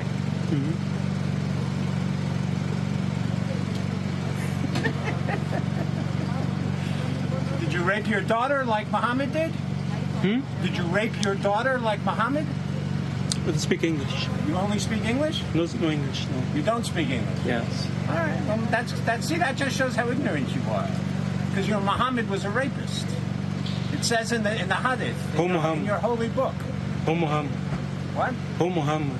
Muhammad, your prophet. You know who he is. My prophet? Yeah. He was a rapist. He raped Aisha. Does it say that in the Hadith or not? You know that? I don't speak English. What? No English. You don't speak English? What do you speak? What do you speak? You speak Arabic? The language of the Quran? The Holy Quran? That some people use as a toilet? What do you think of that? People who use the Quran as a toilet? Does it bother you? Does it bother you? Tell me the truth. I don't speak English. You don't speak English? Ah, it's too bad. That's why you're selling food in a food cart. Because you're ignorant.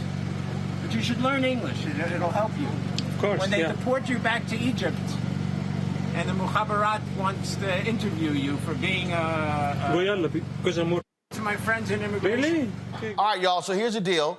That guy's name is Stuart Seldowitz.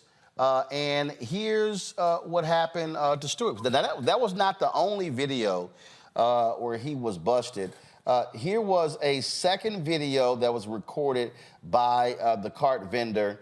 And this is the one that really went viral. And it's caused Stuart a little problem. Watch this.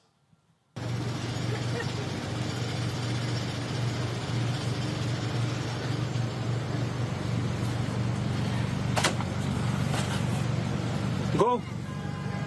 Why stay here? Go.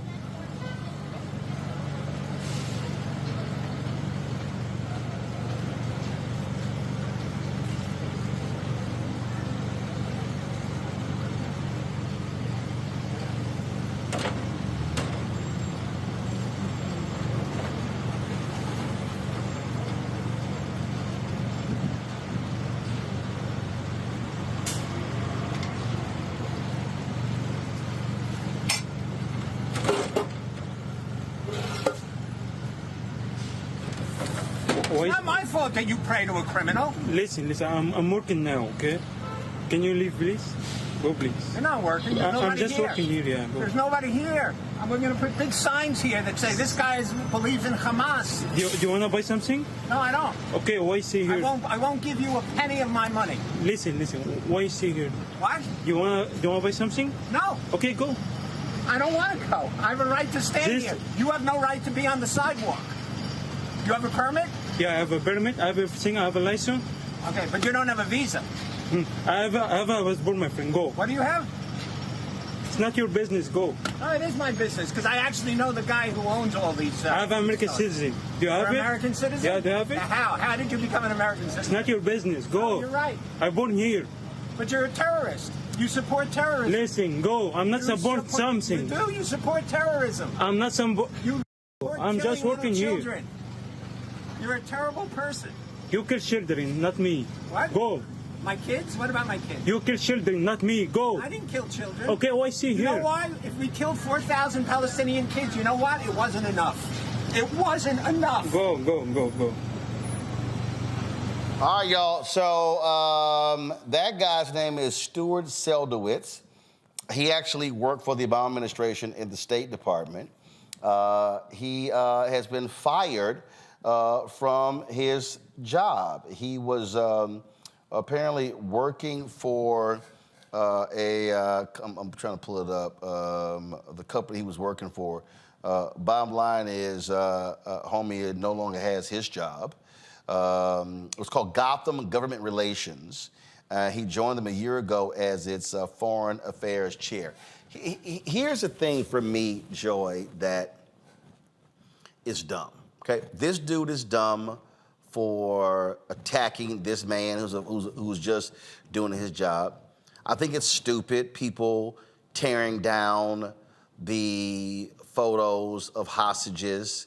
That's dumb. There have been people who've been fired. The photos of Israeli hostages posted, and folks have torn them down, and they've been fired. There was a public defender who resigned from her job as a result. So I just don't understand the need of folks to do that. Here's the reality: 1,400 Israelis dead, several thousand Palestinians dead. I keep saying, death is death. And it's not justified death. It's real. I am hopeful. I see the stories out there. They're nearing a potential ceasefire in order to release hostages. Hopefully that leads to something else. But you literally have people who are accosting others with an opposing view, people who are Jewish, people who are Palestinian, or even who are not. And it's just shameful.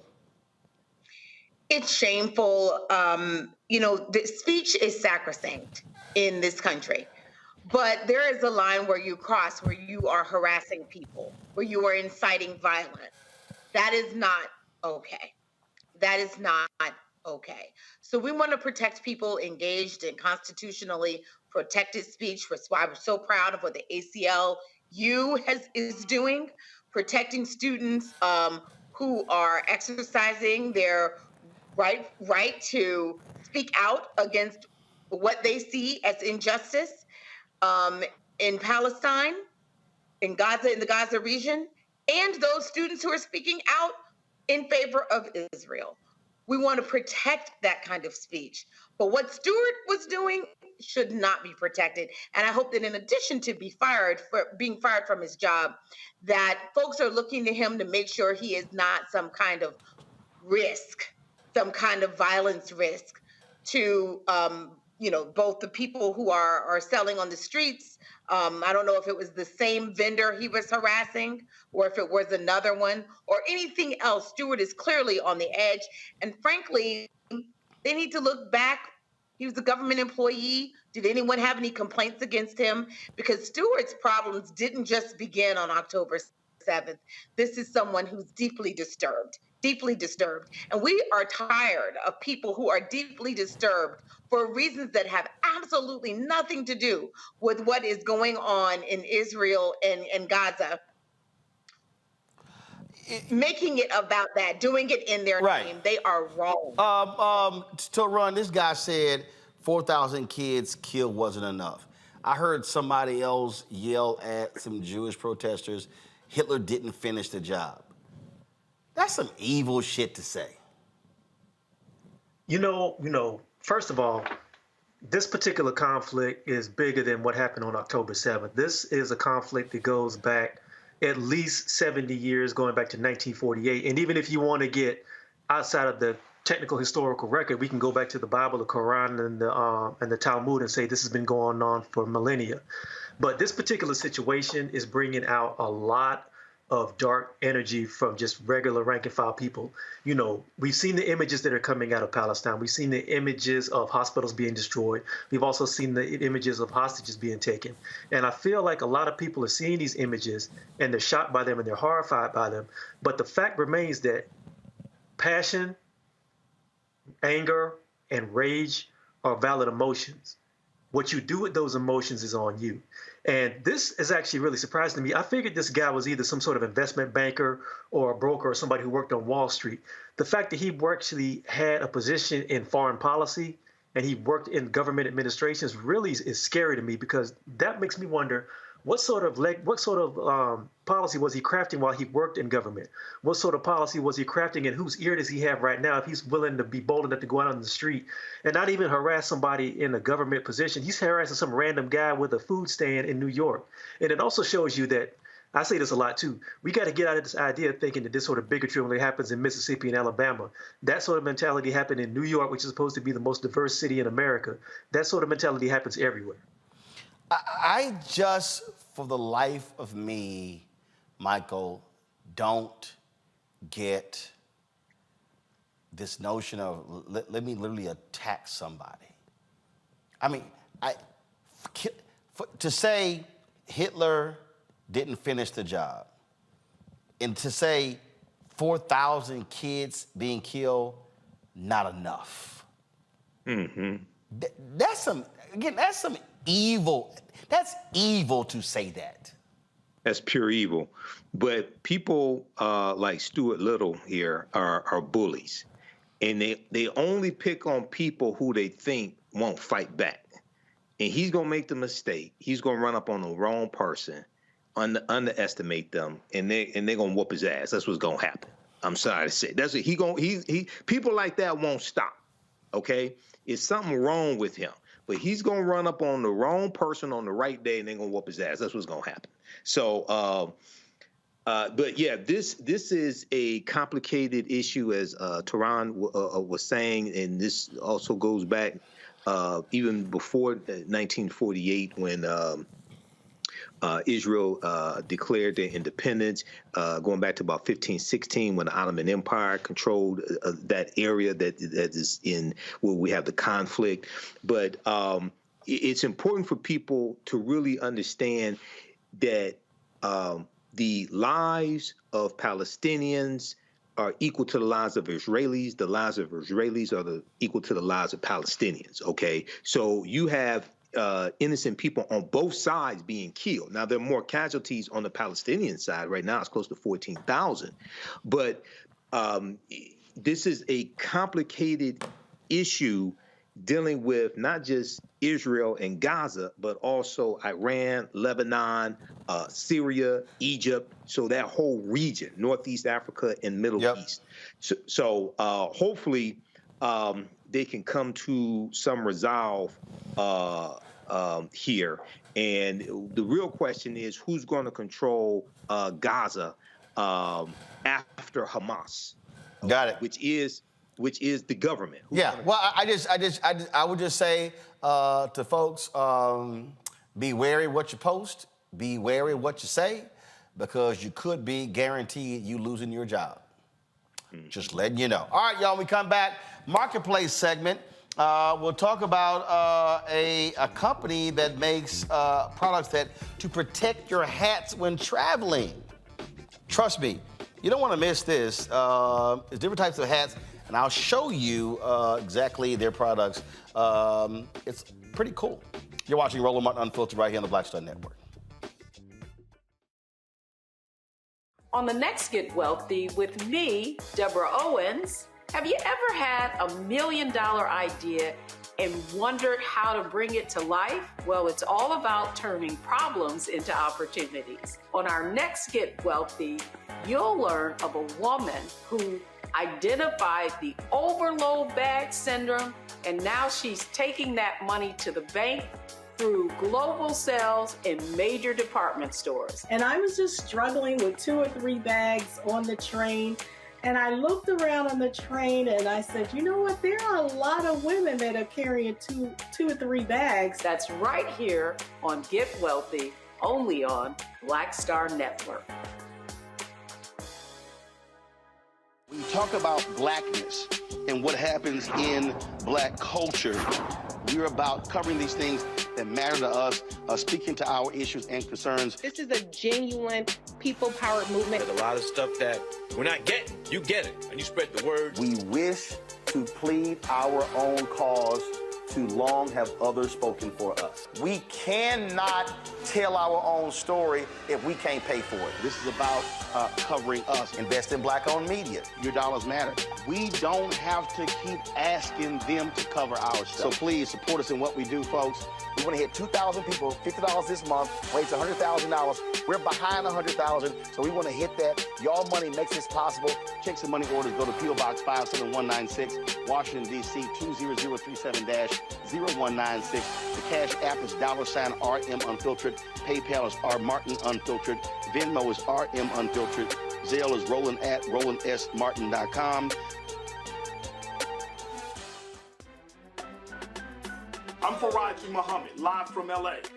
And this is The Culture. The Culture is a two-way conversation. You and me. We talk about the stories, politics, the good, the bad, and the downright ugly. So join our community every day at 3 p.m. Eastern and let your voice be heard. Hey, we're all in this together. So let's talk about it and see what kind of trouble we can get into. It's The Culture, weekdays at 3, only on the Black Star Network. Me, Sherry Shepard, with Sammy Roman. I'm Dr. Robin B., pharmacist and fitness coach, and you're watching Roland Martin Unfiltered.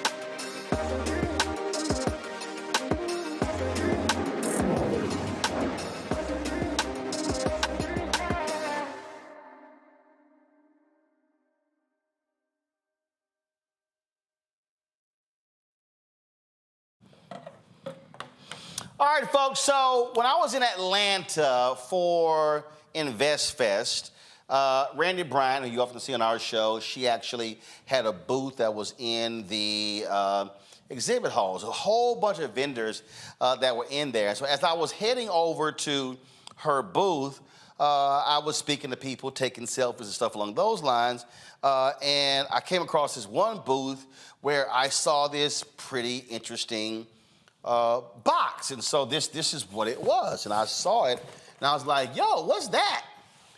And so the sister was in the booth. She began to tell me exactly the products they had. And I was like, yo, that's pretty cool. And so she gave me her card, thank goodness, because I also told her to email me. She didn't email me. But thank goodness I remember I had her card, and I found it.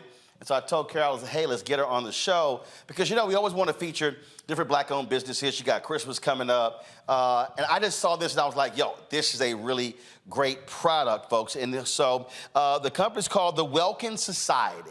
The CEO is Tadrika Strickland Peacock. She joins us right now. And Tadrika, glad to have you here. And so this is actually a product that protects your hats while you're traveling, correct? Yes, sir. Yes, sir. It is a hard shell hat case. It is a backpack as well. So you can have a diverse carry. The straps are adjustable, so you can change them to make it a crossbody. Not only can you carry your hat in here, we also have the ability to open it up, and inside there is a removable brim protector, so you can actually carry your clothes, shoes, outfits, toiletries. You can have your whole outfit in here.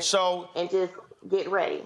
All right, so help me. So I reach the backpack. Faith, come here. So Faith is my niece. She's at Howard University. Get over here. Come on, you about to model something. Get over here. Get over here. You walking slow. We on live TV. You got to move faster. All right. So when you say it's a backpack, so now is it for both shoulders or is it just a strap across? Both shoulders. Okay, I don't know how that. Okay, you got to show me how that's done. But all right, you see this right here. You attach the strap up here, and then you attach the two down here. So these parts right here are going to go on your body. Okay, we'll have to figure that out later. Okay, but in the meantime, you can actually put it on. Come on, stick your arm through. Come on, Rockhead, stick your arm through. All right, I messed up your bun. You'll be all right. So you can actually, again, you put it across your body so you can actually carry it. And what's interesting is, step over here. So what's interesting is that when I open it up, so this is on the inside. Now, does this one on the inside come with it, or is this a separate hat box? No, that's a separate hat box. Gotcha. All right, I'm just checking because this was on the inside of that one, and I was like, okay, does that come on the inside? Now, this one is actually pretty cool because I thought this was cool because, so I play golf, and I have different straw hats. And so this one here holds your smaller hats, right? Yes, sir. Yes, sir, it does. And it is a backpack as well. All right, same thing as backpack as well. Now, the reason I liked this one, all right, to take this one off, Faith. So the reason I like this one is because, all right, hold that. So I'm gonna show you so typically, like I have cowboy hats and other hats as well. Uh-huh. And so this is the normal style hat box when you travel. And the problem for me with this one is that pretty much it only fits one hat. Mm-hmm. It only fits one hat. So what I thought was cool about your hat box when I popped this one open was that when I opened this one here, I kept this in because you said this is the brim protector, right? Yes, sir. All right. What I thought was cool is I can literally carry 3 cowboy hats in one. Yes, sir. So that way, because part of the problem when you're traveling, you know, you only got one, so now you got to sort of coordinate all your clothes around that one particular hat, where I can do different ones here and you also have one for baseball caps, right? Yes, sir, I sure do. All right, and so same thing. All right, take that one off, Faith. So this one's also pretty cool. Now, this one has only, doesn't have a backpack, right? No, it's just a shoulder strap. All right, so just a shoulder. Yeah, you can just put that across your body. I thought that one was also pretty cool. And you said you don't have to actually carry hats in here, you can carry other stuff. Yes, sir. Right, and so I thought this one was pretty cool too because this one has enough room. I told you I tried this. See, I know to run so I actually pull this. So I actually put in one. It's an Alpha hat, Astros, Roland Martin Unfiltered, another Alpha hat, my homeboy Wendell Hogan's Original T Golf Classic, and another hat. So this one was able to put 6 baseball caps in this one. Yes, sir. So how'd you come up with this? Well, living in Atlanta, you go to the airport and you see a lot of things. And I saw so many people in the airport with 5 and 6 hats on their head traveling. Are you serious? I'm telling you, you have a wife will have on 2 hats, the husband got on 3. It's crazy in the airport. But people will wear multiple hats on their head so they don't have to check their hats. Or like for the ball caps, they actually attach them to their duffel bag and then try to put it up in the overhead compartment. Well, of course, they're going to get crushed up there. You can only protect it so much in the overhead compartment. It's like a free-for-all. So when did you create this? What year was it? I created this in 2021. So, but the idea came from this walk around the airport going, they ain't got nothing to carry their hats in. Yeah, a lot of my products that I have are because of things that I feel that people need that we just don't have. I'm a creative in that nature. I also like to help and do service. So my hat cases are just one of the many products that I offer that provide posture protection against the natural and technological element. Gotcha. All right, hold up. I needed something to cover up. Faith's bun. So let me. What? Your mama just texted me and she said I can do this. So she said, yeah, cover that bun. Let's see right here. Cover that bun up. There you go. Oh, don't pull on the brim. I had the brim done, girl. Right, fix. No, that bun is too. That ain't gonna do it. Your bun is too damn big. That'll do it. Don't touch the brim. Okay, I'm sorry. That'll do it. There you go. I'm smushing your bun. All right. So you talked about for the hats. Now, what other products do you have? Well, I also sell prescription-ready blue light glasses. All of our glasses are prescription-ready, like the ones I have on, but they're pre-coded for blue light for people that just want a nice pair of fashionable blue light glasses but don't feel like they need to go to the optometrist to get glasses. They can just buy mine right off the bat, and then if they do need prescription, they can take them to the optometrist and get prescription in them. Our Sunnies actually are the blue light glasses with the actual sunglass component attached.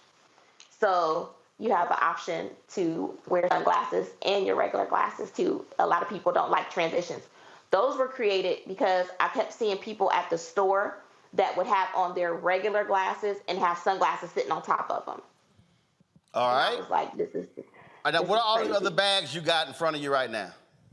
So this is our newest product. These are our concealed carry bags. All of our concealed carry bags lock to protect tiny hands and sticky fingers. Oh, that's right. You showed me that bag. I was like, I ain't gonna need that. I don't carry no gun. But go ahead. Now say it again about the tiny finger things. Tiny hands and sticky fingers from accessing protective devices. All of our bags come with a removable holster for people like you that don't necessarily carry a protective device, but want to protect their passports, wallets, phones while they're traveling. They can just lock it up in here. And all of our bags lock. And all of our bags have removable holsters for that purpose. Because we know that everybody doesn't carry protective devices, but they may have medications. They may have other items that they may want to protect and store away and lock up. So all of our bags that you see here are basically, we're doing a movement called Tastefully Tactical. We believe that you should not have to look like what you carry. If you want to carry concealed in a bag. It shouldn't have all those rivets and buckles and things on it or look military-ish. It could look professional. It could look casual. It doesn't have to basically look like what is going on with the bag. Cool. Questions for the panel. Joy, you first. First of all, sis, I love this. I don't know if you can hear me. I love she got you. this. She got you. Yes. Thank you. Please tell me you are hearing from the NRA and they are going to allow you to sell at their conference. I have not, but I have worked with NAGA, the National African American Gun Owners Association, and I was at their conference this past summer. And did you see a lot of bags there? I did, yes, sir. Yes, sir. I did get a lot of support from the community. Yes, sir. All right, Toe Run? Yes. First of all, sister, that's a brilliant idea. I had to go, while you were talking about Roland, I had to go put my Scully on and everything just to give you an idea for another. You don't need no damn bag for that. You can just stuff that in a damn backpack. You can put that in your pocket. Nah, I want to be fly too, like y'all and stuff. I ain't gonna rock no cowboy hat, but I'll put on a hoodie when I got to go outside of my Scully. You know what I mean? Plus, I got a lot of head up here. You don't need no bag for that. Look, we sell satin line Scullies too. I just don't have them out today, but we sell satin line Scullies to keep those edges fresh and safe from getting rubbed out by the hat. So we do. I ain't got no more edges, but baby, he ain't got no hair. He don't need. He ain't got no hair. He don't need no satin line Scully. He don't need none of that. He got a little bit. Yeah, Joy could use it, but go ahead, Toro. Ask your question. No, real quick though. First of all, your stuff is brilliant and your ideas are amazing, and I wish you much success. Have you thought about maybe hitting up some markets where places like brothers wear a lot of hats, like the DC area, Atlanta, where you see a lot of brothers rocking fedoras? And have you thought about reaching out to maybe like religious conventions, because sisters wear their crowns to church for conventions? Have you thought of that? Yes, sir. I actually talked to some people about preparing to attend some of those conferences next year.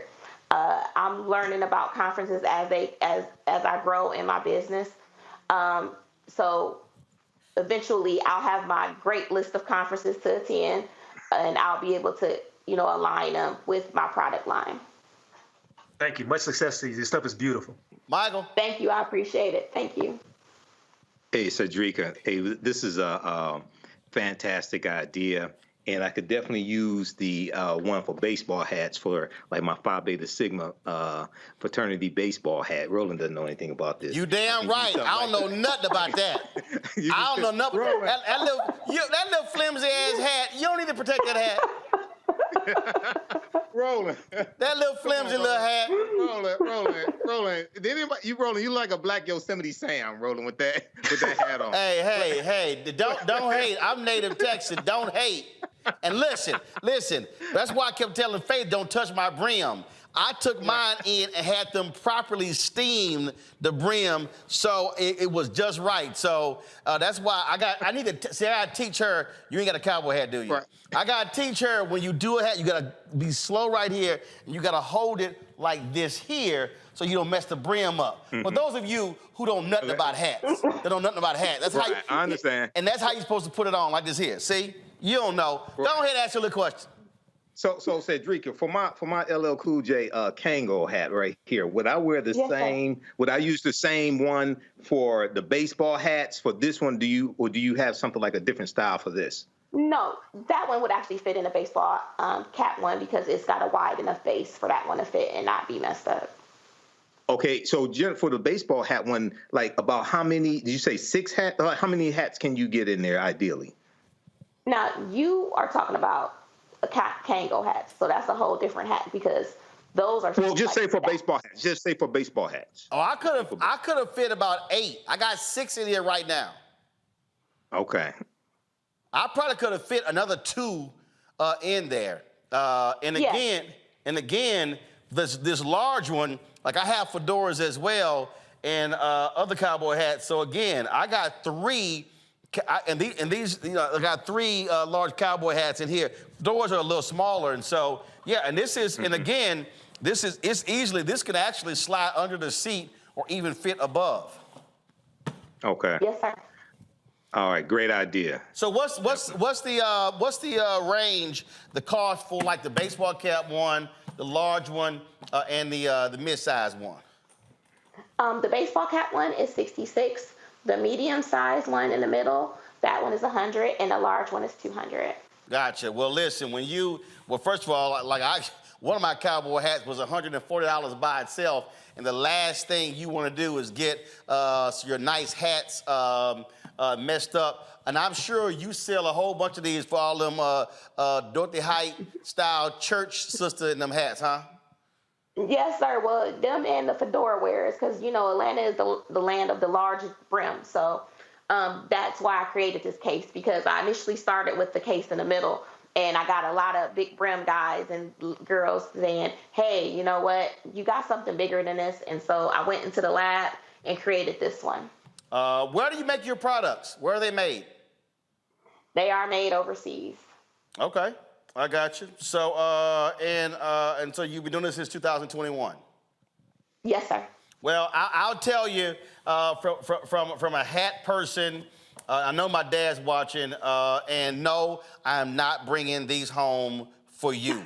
So just letting you know right now, don't even send me no damn text message, because, when I have alcohol folk and other kinds, he like bring me one of those back. No, I ain't bringing this home. But the reality is, and like I said, this is the traditional style right here, and I always hate it.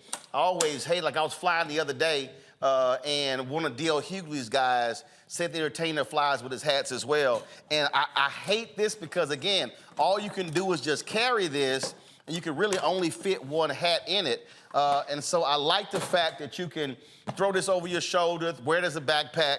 And again, you can get three cowboy hats in here as well. So you have your discount code. So the website is?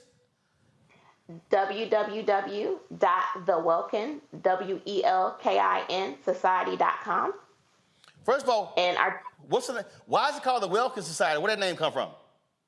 Welkin means heaven. It's a word from the Old English, late 1700s, early 1800s. Okay, all right then. So go to thewelkinssociety.com. I want y'all to use the discount code ROLAND20, ROLAND20. And so y'all can check out these products. You can check out the other products there as well. And so you can do that. I know you're to text your mom and daddy to buy you something. Is it what? You text your mom and dad to buy you something for one of the products or something like that, Girl, shut up. Anyway, so again, go to thewelkinssociety.com. Use the promo code ROLAND20. Cedrica, we certainly appreciate it. Thanks so much. Good luck, and great to meet you there at InvestFest. Thank you so much. Thank you, Mr. Rowland. I really appreciate you giving me the opportunity to be on your show today. All right. Well, let us know how the sales go from all the people who are watching. So we appreciate it. Thank you, sir. All right, thanks a lot, folks. That is it for us. Again, Michael, you don't need no hat, that little flimsy ass hat. I mean, there ain't nothing to protect. That you can just roll that sumbitch up and just stick it in the backpack. And Toron, I got some other ones. And Toron, I don't know what you talking about. You don't. Again, you can stuff yours in a pocket and you be fine. That's how they get less. All right. And I know Joy, you got one of them Dorothy Height church hats. I most certainly do, and it's in pink and green for Alpha Kappa Alpha. Yeah, I guarantee you got more than one of them big ass hats. Can't sit behind you at church. We ain't seeing nothing. Never. Nothing. All right, y'all, that is it. Big hat. That is it. Let me thank Joy, Toron, and Michael. Tune into tomorrow's show, folks. I'll be chatting with Karine Jean-Pierre, White House Press Secretary, about the economic gains under the Biden-Harris administration. Also, George Wolfe and Coleman Domingo, the director and the star of the Netflix movie Rustin, joining us as well. Plus, an exclusive interview, 1-hour interview with a former Attorney General, Eric Holder, where he talks about about their work fighting for voting rights all across this country. It's a fantastic show tomorrow. Can't wait for y'all to check it out. So we'll see you then. Y'all be sure to have a great one. Don't forget, support us in what we do. Join the Bring the Funk fan club, Senior Check and Money Order, P.O. Box 57196, Washington, D.C. 20037-0196. Cash App, $RM Unfiltered, PayPal, R Martin Unfiltered. Venmo is RM Unfiltered. Zelle, Roland@RolandSMartin.com, Roland@RolandMartinUnfiltered.com. And then you can also download the Black Star Network app, Apple phone, Android phone, Apple TV, Android TV, Roku, Amazon Fire TV, Xbox One, Samsung Smart TV. You can, of course, also watch our 24-hour streaming channel. It's on on Amazon News, so go to Amazon Fire. You can also tell Alexa to play news from the Black Star Network. You can also go to Plex TV. You can go to Amazon Freevee. You can also go to Amazon Prime Video. And, of course, be sure to get a copy of my book, White Fear, How the Browning of America is Making White Folks Lose Their Minds, available at bookstores nationwide. Download the audio version on Audible as well. And if you have a rockhead niece like mine, I got 9 of them, all you got to do is just keep smacking them upside their head, especially when they wear piercings in their nose. What is wrong with you? Don't sneeze. You're going to blow out some metal. All right. I got to go. I'll see y'all tomorrow. Holla! Folks, Black Star Network is here. Hold no punches! I'm real revolutionary right now. Support this man, Black Media. He makes sure that our stories are told. Thank you for being the voice of Black America, Roland. Stay black. I love y'all. All momentum we have now, we have to keep this going. The video looks phenomenal. See, there's a difference between Black Star Network and black-owned media and something like CNN. You can't be black-owned media and be scared. It's time to be smart. Bring your eyeballs home. You dig?